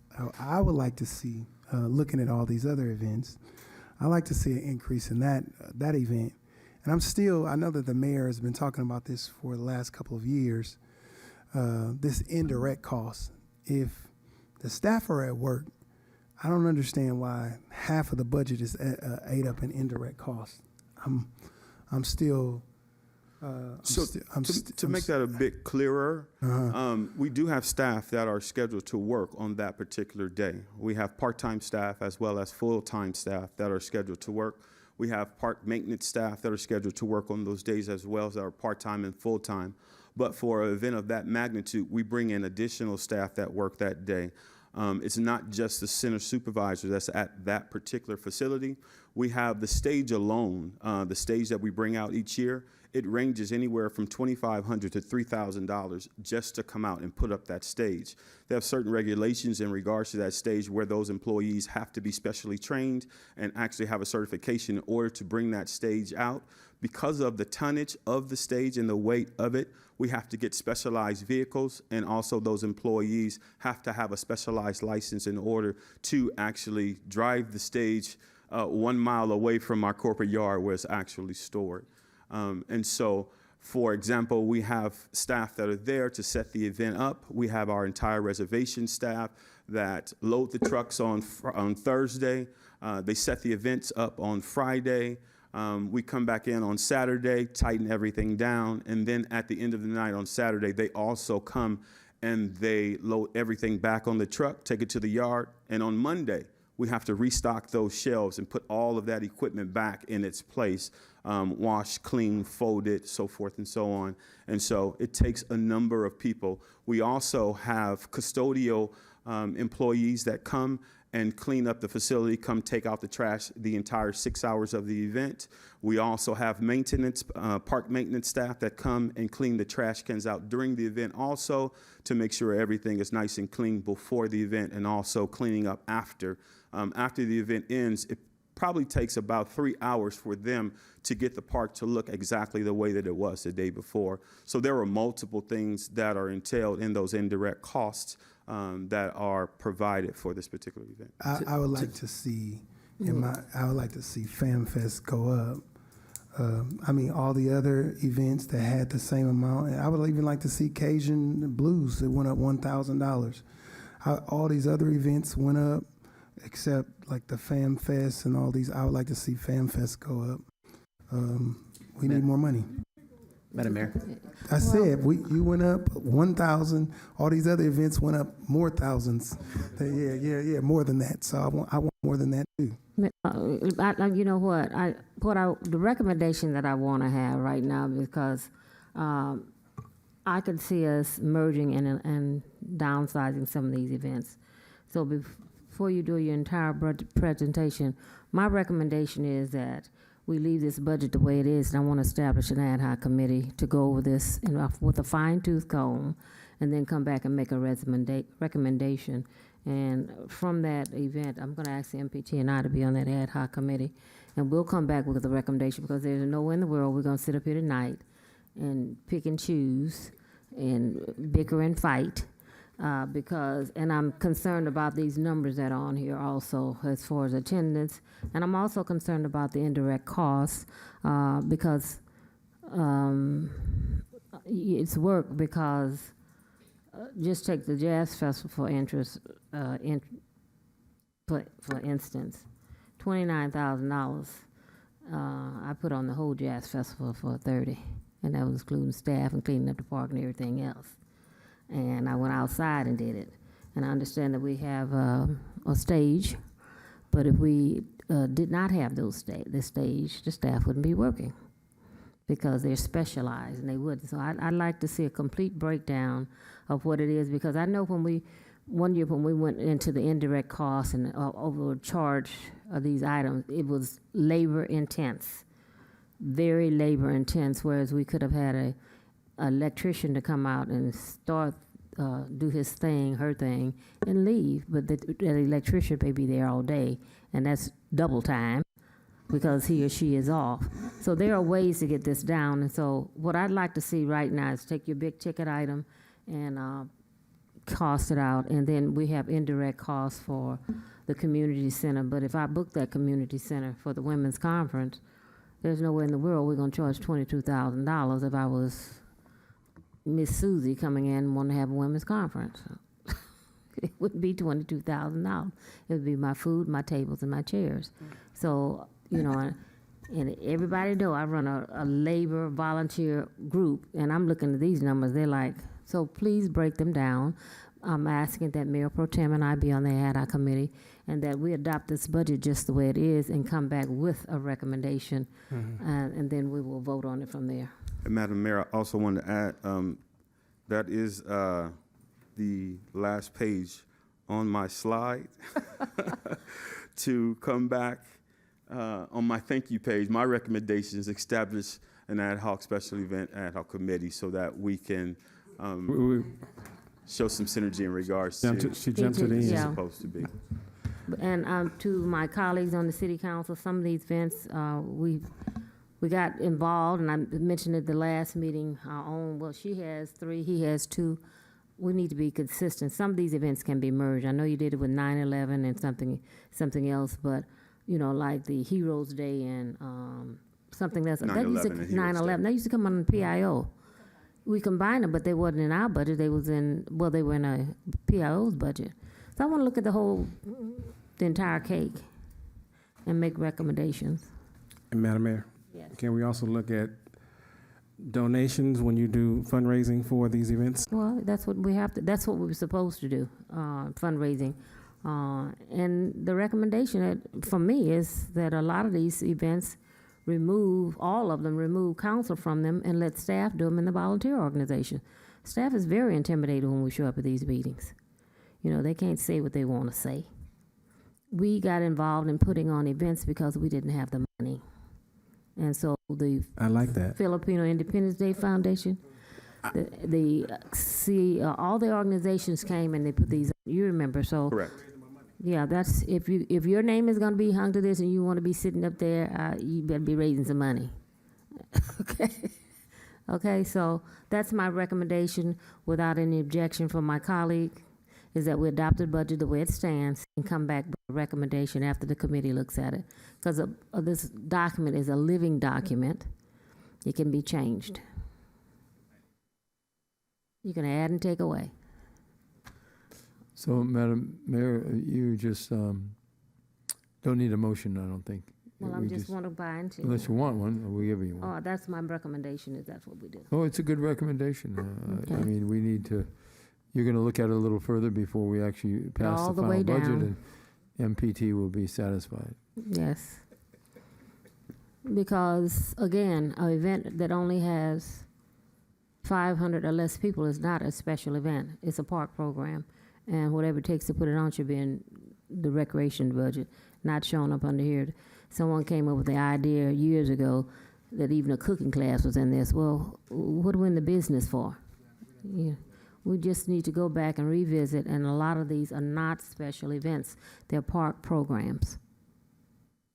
But, Madam, I do want to remark that the attendance is directly a consequence of the budget as far as the advertising budget is concerned and the outreach. And for instance, if you all recall, Country Western Fair had several hundred, if not several thousand people Thousands. in the past. Thousands. But now it's down to, what was it, to 600, or no, 150 people? 123. So something is going on that's not working. We need to correct that. Exactly. The community has changed, number one. So we need to come up with something that grows and not continue to do, it's not business as usual. So the MPT and I'll look at it with staff and the city manager and bring it back at the appropriate time with some recommendations. Some of us are gonna like and some won't. Thank you. Thank you. Madam Mayor, may I just add a caveat, not necessarily to the item, but in relation to Mr. Michael Whitaker, just wanted to publicly celebrate him completing his 37th year here with the city. So,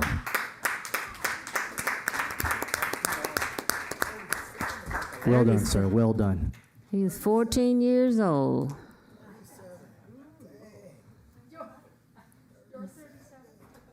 He's older than 37. Add 14 onto that 37.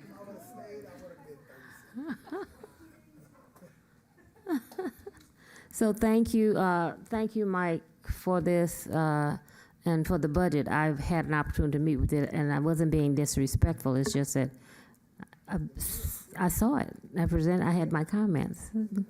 I'm supposed to be here, but I already knew public. I've seen it. Thank you. Is that it for the budget? So we made a recommendation? No. Yes, ma'am, that's it for the budget. Workshop number 2. Yeah. Summary, recommendation, what do you want us to do? You open the public hearing, you close it? Yeah, Madam Mayor, you all did provide that recommendation. Okay. To create the ad hoc. Yes, okay. And we will be ready to adopt the budget hopefully at the end of the next, okay. So we have some work to do is what you're telling me. On the special event, kind of, sort of, maybe. Or we can approve it and come back and change it. Okay, because I know MPT is going to be on its birthday celebration. I don't want to work him too hard. Item number 24 is what we're on now. Mr. City Manager. Thank you, Madam Mayor. This item is the introduction of an ordinance, number 24-2411, to amend Carson Municipal Code section, require permittees to submit documentation supporting their reported revenues, costs of operation, and use of net proceeds of their fireworks stands, and require city auditing of permittees' reported revenues, costs of operation, and use of net proceeds of fireworks stands, and adoption of resolution number 24-050 to amend the administrative citation fine amounts for violations of the city's fireworks ordinance involving illegal fireworks. Is for you, Madam Mayor, and council to consider. This resolution is increasing the fireworks admin fines based upon the recommendation of the ad hoc committee. There was discussion as to not only necessarily the fines themselves, but for those who have been fined and they're not adhering to paying their fines, that there be some type of assessed fee to being late in paying those fines or citations. And our Director of Finance, Mr. Jefferson, can provide some additional feedback and context if for questions that you may have or some clarity. He'll provide that as well. But that's in general the summary for you all to consider. Thank you. Before I let our Finance Director speak, Councilman Deere and I sat and met with staff on this, and we made several recommendations because each year we have a problem with fireworks, but we wanted, and I want to read this, the ordinance will require fireworks stands to submit detailed documentations on their reported revenues, cost of operation, and use of net revenue. We haven't been getting that. It allows the city to audit the documents to ensure accuracy. The new resolution increases illegal fireworks fines by 10% if not paid or appealed within 15 days. So you have an opportunity to appeal it, and you have a window. It doesn't go on forever. We clarified it's 15 days and it's a 10%. The unpaid fines occurring a simple interest rate of 10%. And the rationale is illegal fireworks continue to pose a significant safety and risk to our community. The ordinance will enhance and improve financial transparency and accountability for the fireworks stand and the operators. The resolution will secure the timely payment of illegal fireworks fines and reduce the incidence of hopefully, of illegal fireworks. And our goal, my goal is, and the city council is to protect our residents and businesses from the hazardous and the illegal fireworks. And we've been collaborating with the various city department heads and the sheriff was at the table. So while we cannot, hopefully we can curtail the illegal fireworks that's in the city, because the last couple of years it's gotten worse. And I know there's been a problem with collecting the fines. Didn't we indicate in there we were going to hire someone to, Councilman Deere, someone to collect these fines? The staff was going to come back to us with a Yeah, that was a report. request also that we look at, because we need, staff can't go out and collect all these fines. So we want to make sure we had someone that But was. collection agency was proposed. Mm-hmm. Is that in this report? No, ma'am, it's not in the report. We have started the process. We just wanted to make sure that this proposal was adopted, and then we will move on to the next step to start soliciting for a collection agency to. Okay, so I help was us putting out. those. So they wanted to make sure that it's going to Okay, pass I got first you. before they were going to put it together. Okay, Okay. That's right. that makes sense. Thanks. Okay, and so that was the gist. We made some minor tweaks to the fireworks ordinance. So that's my 2 cents. Now you can take it. Good evening again, Madam Mayor, Mayor Pro Tem, and Council. I think, Madam Mayor, you said everything perfectly. I would have said the same thing. The only caveat I just want to point out is how that we come to the conclusion of our fines and our penalties and interest. We did a survey of other cities with our population and our our budget. One of them was the city of Torrance, and we saw, in comparing to those other cities, that our first fine of $2,000, second of $3,000, if $5,000, if the fine is still recurring within a year, other cities were at the same amount. So we didn't want to increase the fine. So thereby, that's why we added the 10% interest on the fines if they're not paid within 15 days, and then 10% annually year after until it is collected. And that brought about us now getting with a revenue collection agency to help us to get the fines. Just have a little bit of data that might be beneficial. So in 2023, we had 52 citations, $104,000 that we could have collected. So far, we only collected 45,000, so we only collected 43%. So that's what prompts the ad hoc committee to want us to go and get the rest of that revenue. So that's the only thing that I wanted to add. I think everything you said was what I would have said. So thank you. I'll give you your little thank you stipend. Just kidding.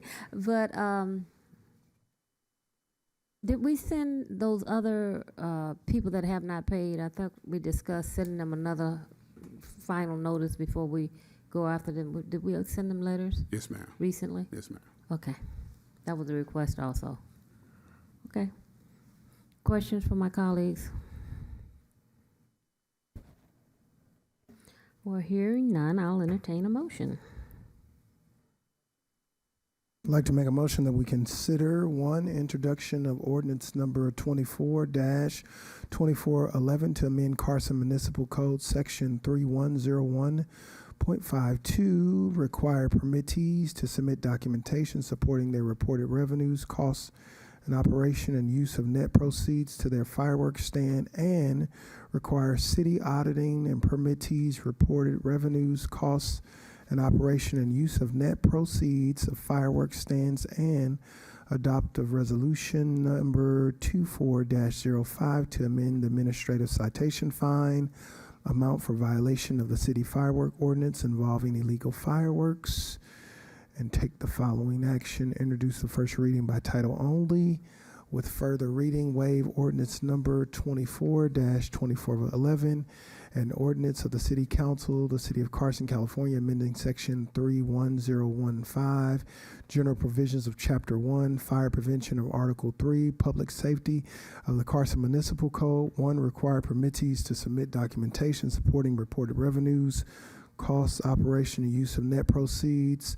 requiring audit of permittees, reported revenues, costs of operations and use, net proceeds, a permitted fireworks stand to verify truthfulness, accuracy of same and compliance with the city permitted regulations. Number 2, adopt resolution number 24-050, a resolution of the City Council of the City of Carson, California, rescinding resolution number 22-133 and amending administrative citation fines to be assessed for violations of the city firework ordinance involving illegal fireworks. Second. Been moved and properly second. Cast your vote. Under discussion. Yeah, oh, I thought you did. Oh. Yeah, so clarification from staff. The motion states require city auditing of permittees' reported revenues, costs of operation, and use of net proceeds of fireworks stands. So does that mean that we automatically audit every nonprofit organization every year? It says require. So is it allowing us to do that or requiring us to do that? Which is it? It's allowing us to do that. But it says require. It's allowing us and require. We don't. If at the direction of the firework committee, if you would like us to audit a particular permittee, we will. But in the meantime, we probably would just audit all of them. I don't see a problem why it's only like 10, 12, and they provide every year they have to provide a report to the revenue department, and with that report, now we're saying that we will want supporting documents. So that supporting document should reflect in a report. So audit wouldn't be of a high time frame for staff to get. You're saying that auditing by staff would not take much time or money, taxpayers' money, to audit each one.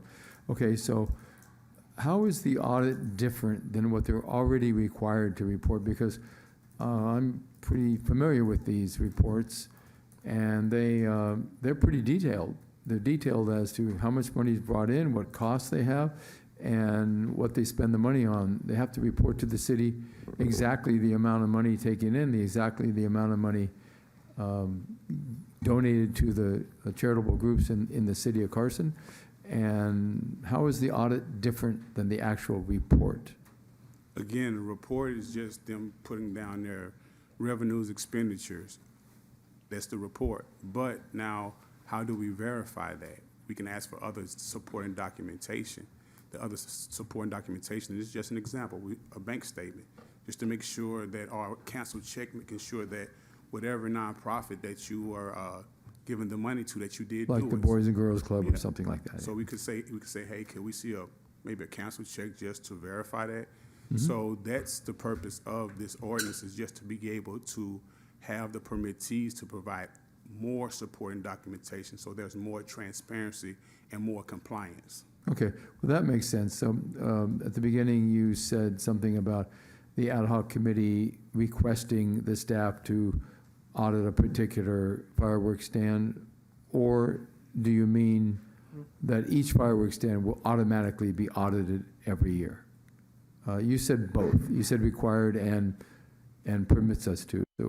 So could you clarify that, please, through the city manager and your staff? No, I have no problem. I think that would be at the direction of the firework ad hoc committee. Okay, thank you very much. Let's say this. I requested that it be required. Make no bones about it. I requested that it be required, and that's why you use the word required, and I thought Councilman had requested required also. So it's not at the option of. We started out with, God knows, 21 fireworks stands. We're down to 11. Oh, we had 28, remember? Yeah, so we're down to 11. Time? We did. Yes. So we want to make these 10 that are there required, because our goal is, if we look in our regulations, we said we want to get to 10 fireworks stands.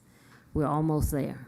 10? Yeah, we're looking at 10. Yeah, we said 10 at the end, or less, or fewer.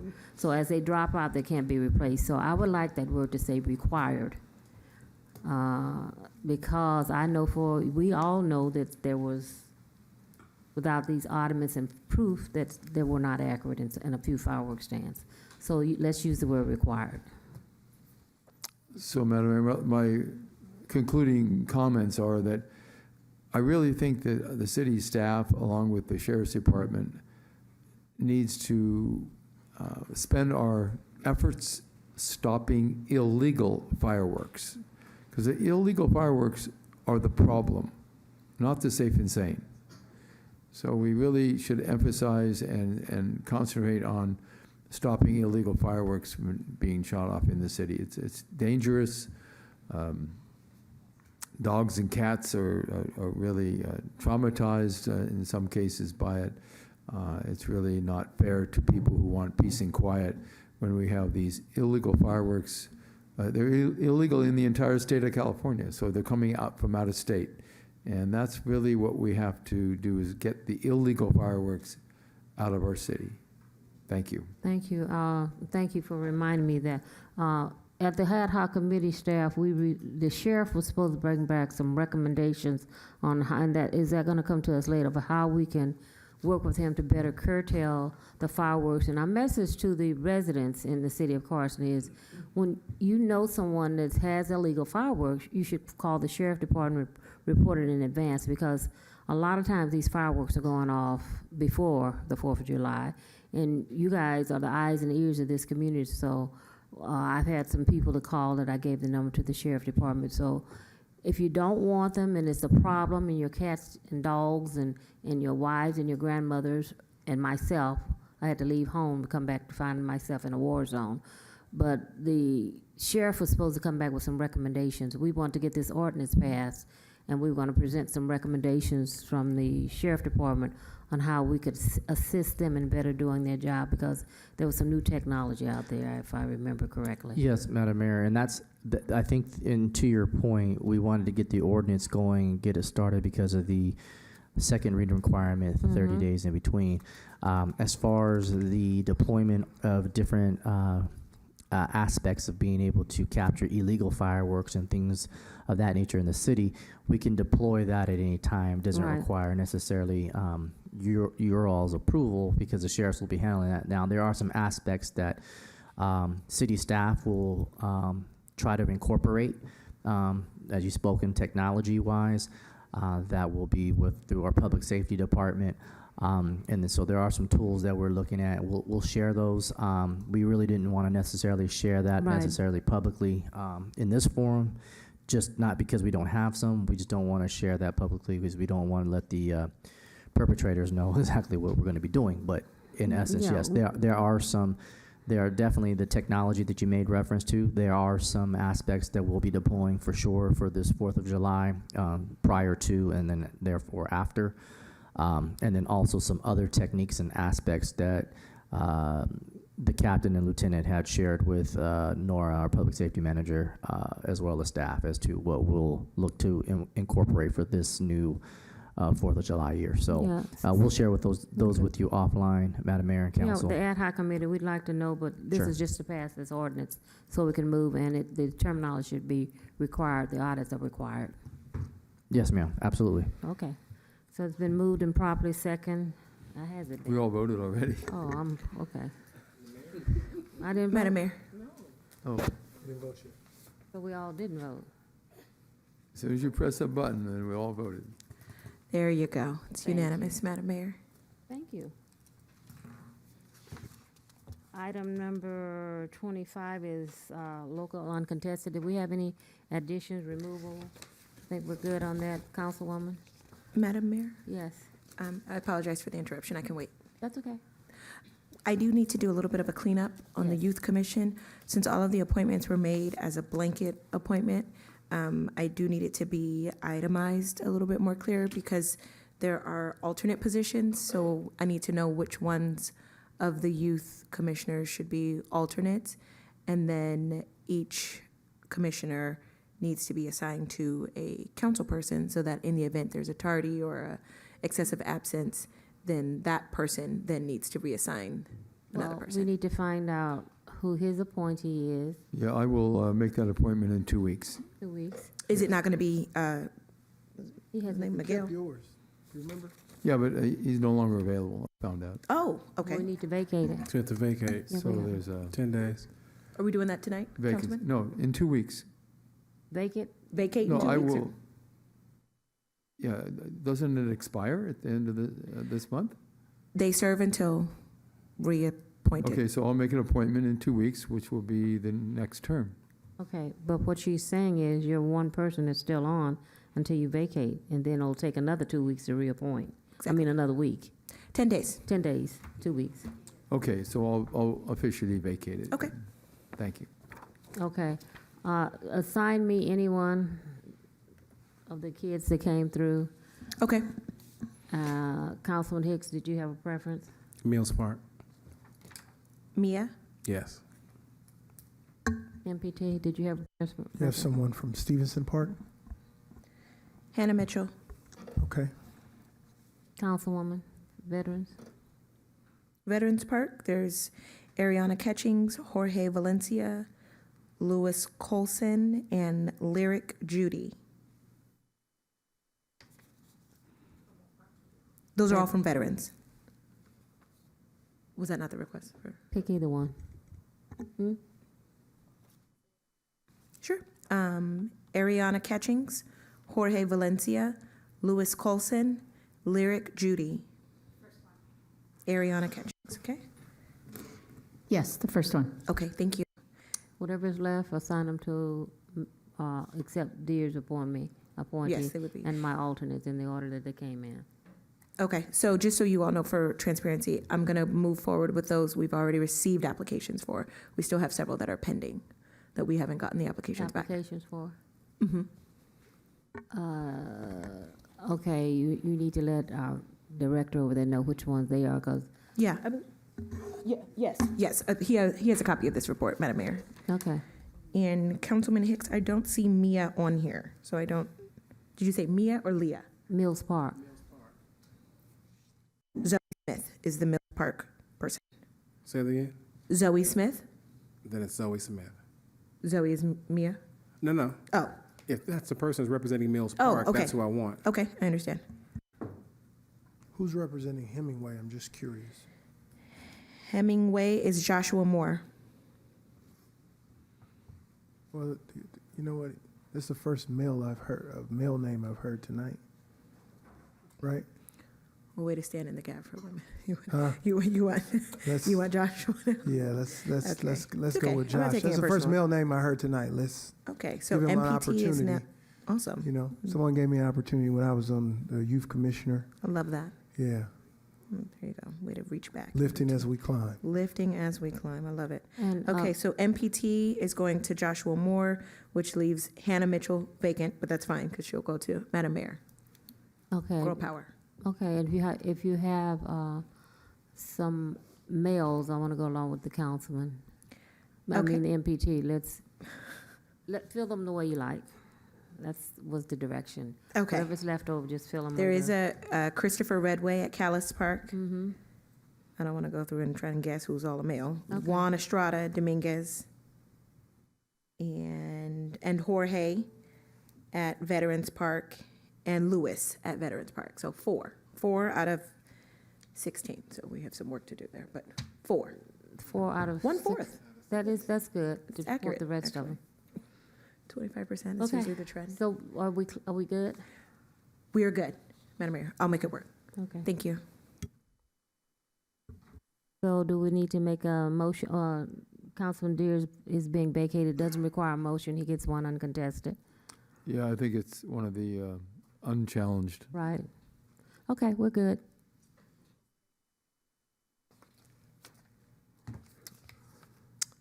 So, next on the agenda is,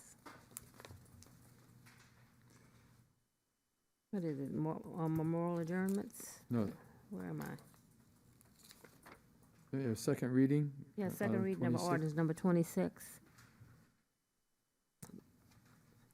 I'll entertain a motion. I'll move approval of the second reading. We already read it at the first reading, so I don't think we need to read the entire motion. Second. Moved and probably second. Cast your vote. Madam Mayor, the vote is unanimous. Now we go to memorial adjournments. Thank you, Madam Mayor. I received 2 names for this evening's meeting: Roderick Williams, Judith Sullivan. Colleagues, would like to add one, or do you have, and I'd like to, but do we have any more we want to add? Hearing none. MPT. Sure. Let's bow our heads. Father, thank you tonight. You've heard every name that was read. We pray that you bless these families, comfort them, give them strength. In Jesus' name, I pray. Amen. Amen. Mr. City Manager, under moral adjournments, could you also put in parentheses prayer? So we always know that in case I'm not sitting here or MPT's not sitting here. All communications, we've already gone through that. Council members request to add items. All communications, council members. MPT. Madam Mayor, I just wanted to wish our wonderful city manager a happy birthday. He will be celebrating the big 5-0. Pentecost. He'll be celebrating the big 5-0. I know he looks 15, but he'll be celebrating the big 50. He got his AARP code. So I wanted to wish him happy birthday. I believe his birthday's on June 11th. Yes, sir. Yes, sir. June 11th. So we want to wish him a happy birthday. Happy birthday. To our esteemed city manager. Thank you. Happy birthday. Let's sing to him. Don't be, okay, on the count of 3, you get happy birthday to you. Happy birthday to you. Happy birthday, dear David. Happy birthday to you. And many more. Thank you. A little out of tune, but not bad. That's why I wanted him to hear it also. You guys sing for everybody else. Okay, all communications from council members. Madam Mayor? Yes. I Councilman? want to thank everyone who attended either in person or in spirit. I know it was Memorial Day weekend, and many people were out of town, but we had 800 people in the Hall A, B, and C, and then about 200 people outside in the atrium, in the 2 patios, and the grass area. So it was really a fantastic wedding. We had great entertainment. We had Junior Nurse Systems, who was honored tonight. And they, as you know, were on America's Got Talent, and they did a great show for the celebration of marriage. And we had a comedian. We had Spanish dance. Actually danced myself, and it was really a great time for everyone. We had a magic show. Lots of great entertainment. Of course, the highlight was the actual wedding ceremony itself, and it was really wonderful. It was a big project, but it came off very successfully, and I'm very happy for the happiest day of my life. And so I just want to let everyone know that it was a day full of love and compassion for everyone in the city of Carson. We called it a community wedding because people were all invited to attend. It was really open to whoever wanted to share love and joy with everyone else in the community. So thank you very much. If you weren't able to attend for whatever reason, I'll try to have a anniversary and invite you to that. Thank you very much. Jim, I was remiss to not congratulate you. I had other engagements. It was the holiday weekend, but I want to congratulate you on your nuptials. Thank you. You guys looked amazing. You wore the heck out of that blue suit. Monette wore the heck out of that white blue dress. Tuxedo, yeah. Yeah, that blue tuxedo. Man. But you missed me. You missed seeing me dance. I saw it. People highlighted you on Facebook, so you were the man. Yeah, thank you very much. Congratulations, man, on a great wedding. Yes, I think we were all together that day. You want to report out on anything? Yes, so this Saturday, the Philippine Independence Day, June 8th, at Veterans Park, 7:30 at the flag ceremony. And everybody knows that Gary Valenciano will be our headliner.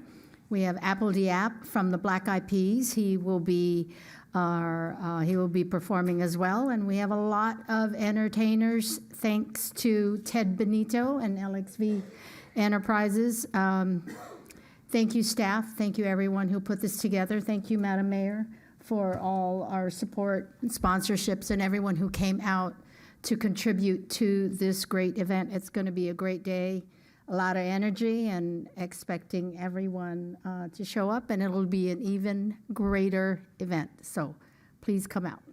Thank you. Thank you, staff. Thank you. MPT, did you have something? You finished? Councilman Hicks? Thank you, Madam Mayor. First off, I know we're going to bring back the budget. Will that budget include the facade improvement, the increase of the $1 million that we discussed at the last budget workshop? Yes, sir. It has already been incorporated. Okay. This is another issue that I've received calls about, our freeway ramps to the city. I don't know if it's Caltrans or who it is, but the weeds are getting out of control again. They're high. Just wanted to make sure our Public Works Director is aware of our Caltrans contract and we're able to get our ramps cleaned, entrance and exit to the city. Okay. Then the last one, not the last one, but then the next one is dealing with our median status. I know we're supposed to do a subcommittee or something to that effect, our medians, the medians in the streets. No, medians. We don't want to get into that. No, no. The medians, yes. Medians, yes. Yes, the sir. medians. And then I got two texts are giving me today just now about the graffiti. They're saying it still is a problem, how we're addressing the graffiti issue in the city. It is still ongoing, and just wanted to find out a status on that, I think. So, a couple of things, and make it brief since it's not on the agenda, but at least it'll address your immediate question, and even for the public. 405 Wall is the big eyesore, and so we've come up with we believe a great plan. I always call it the wrong term, so Dr. Lennox will have to correct me, but I believe it's the plant wall? Vertical plant wall. Oh, okay. But of fake plants to cover that, because obviously we can't afford to pay. Maybe some bougainvillea because it has nice spikes on it. Right. We'll put a couple nice things in that. But that's going to be for the wall. Now, as far as the graffiti in the city, it's going to kind of a two-pronged process and play where we have our folks, which my understanding, and Dr. Rogers will correct me because he has had to look into this several times, we don't actually have graffiti employees or graffiti workers. We actually have maintenance team staff that happen to do the function of graffiti. The graffiti crew was not a graffiti crew? So that's not their actual title. They were just dubbed that. So they are actually pulled from their assignment off their maintenance assignment to handle the graffiti Can we create in the a city. graffiti So crew? that is something that we're actually doing in addition to, which will be coming back to the class and comp, to Madam Mayor's point. But in addition to that, there is also the contractor that we have that we're utilizing also to handle some of the private areas that we can't get to, or we don't send our staff, so that way there isn't those issues as well. But basically, we're approaching it from two-pronged process where it's both our public and private aspects with contractor and then staff, in-house staff. Okay. And the contract group, are they being productive? And taking out the graffiti. Madam Mayor, yes. Okay, that's a quick and dirty answer. Thank you. That was my request, and I didn't see it in the budget of reestablishing the graffiti. Yeah, Madam Mayor. So it was in the class and yes, ma'am. Okay. That we're bringing back to once Because complete they and really didn't exist. Right, and so they will actually be specified graffiti workers. And then our maintenance team that has been doing the graffiti work will help backfill those folks. Right, okay. So that will be internal, and then we have the contractors to do the other work. But that will be brought back here, and actually very shortly, our HR director has been working feverishly to get the class and comp done, sending us emails at 3 and 4 in the morning. So we'll ask him to please not do that. At least wait till 7. But he's been working feverishly to get that done. So we'll be Here's bringing that. 25 more days. Yes, ma'am. Yes, I've been yes, ma'am. He's 24, I'm off a day. he's working feverishly to get that done. So we'll have that for us to provide to you shortly. And then you were also supposed to include in there the cost of the, I know we talked about if we did the part-time salaries, that will affect the different Yes, steps. as a matter of fact, Mr. Whitaker, that was also part of that proposal within the class and comp slash positions where they were going to be actually budget neutral. And so he was able to do that. So we applaud that action as well. So you'll have that all come before you once the class and comp is prepared. And and going back to the medians again, Councilman Hicks and I were on the subcommittee, and we'd like to start moving because summer's gone. As far as putting, it will be.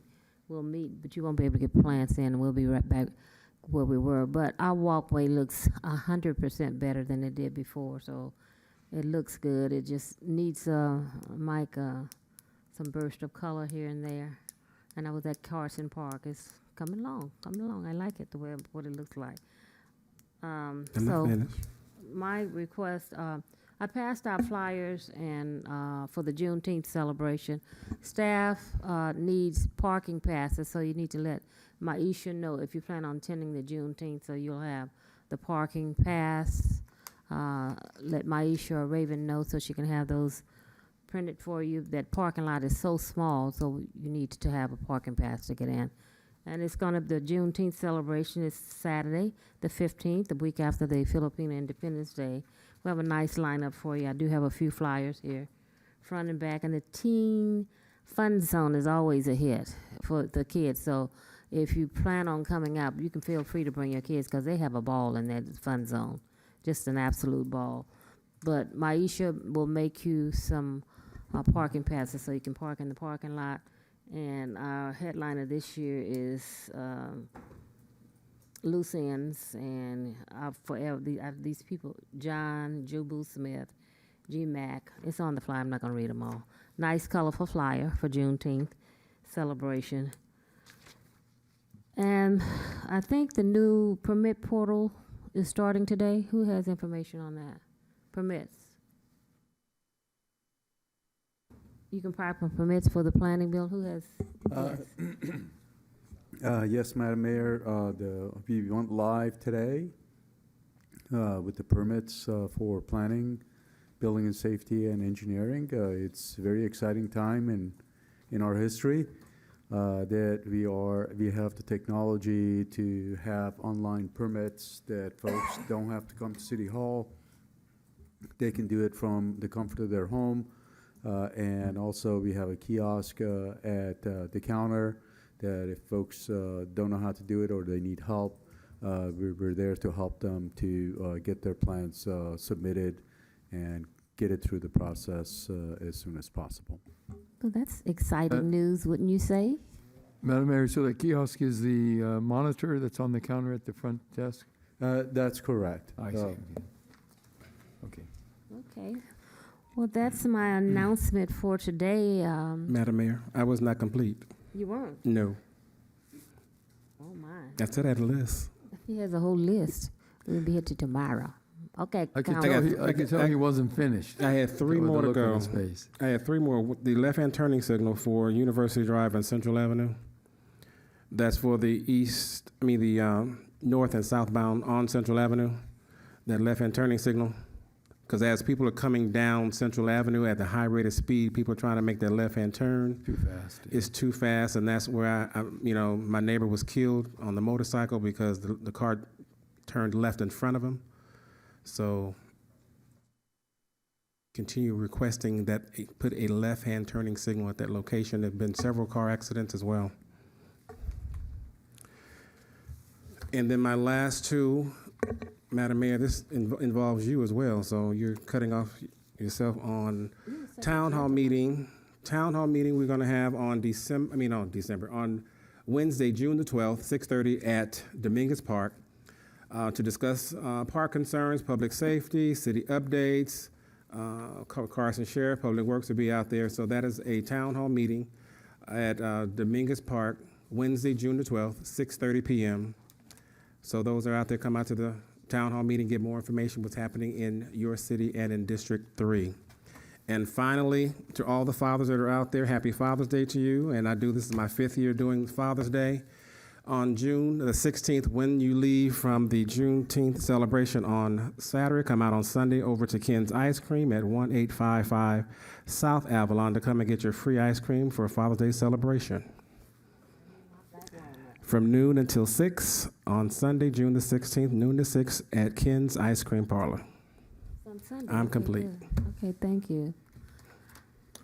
Madam Mayor, I've got a question. This Juneteenth, the kids' fun zone, what age group is that targeting? Oh, from 5 to 12, I think. 5 to 12? Yeah. Okay. The older kids don't go there. Right. Yeah, they're not interested. I was reading it, it didn't look like the older teenagers were like that.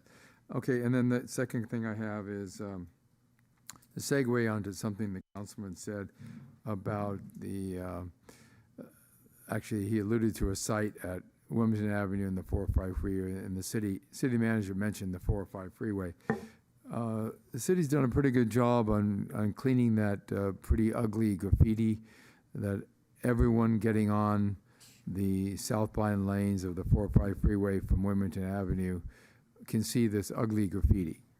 And a lot of businesses, prospective businesses coming to our city, use that intersection. And so that's an image that we don't want. And so it's being painted over, but then graffiti's coming back, and that's, I believe you were talking about, this is the city manager, planting plants there. But isn't that property belong to the railroad? Evolve, we're talking about. I'm sorry? Are you making reference to the? Oh, you're talking about Evolve? That's a different building? location. That's That's a graffiti problem too. So they're gonna put plants there? right, but not real plants, but yes. Oh, okay, but something to stop, because there's multiple ways of addressing this graffiti. One is a living wall, plants. Right. And there's other ways of surfacing the cinder block with a very smooth, slick surface like a lacquer. It's not actually lacquer, it's something like that. It's very difficult to spray anything on it. You spray on it and it just rolls off. And they can't do their monikers. They can make a mess, but they can't do their monikers. And then they won't go there anymore. I've seen it in Oakland, California, where they have this material that goes over. It's a real smooth surface. And then the other thing is you can also paint kind of an abstract pattern that makes it kind of impossible for them to do their moniker as well. Those are all ways of addressing it.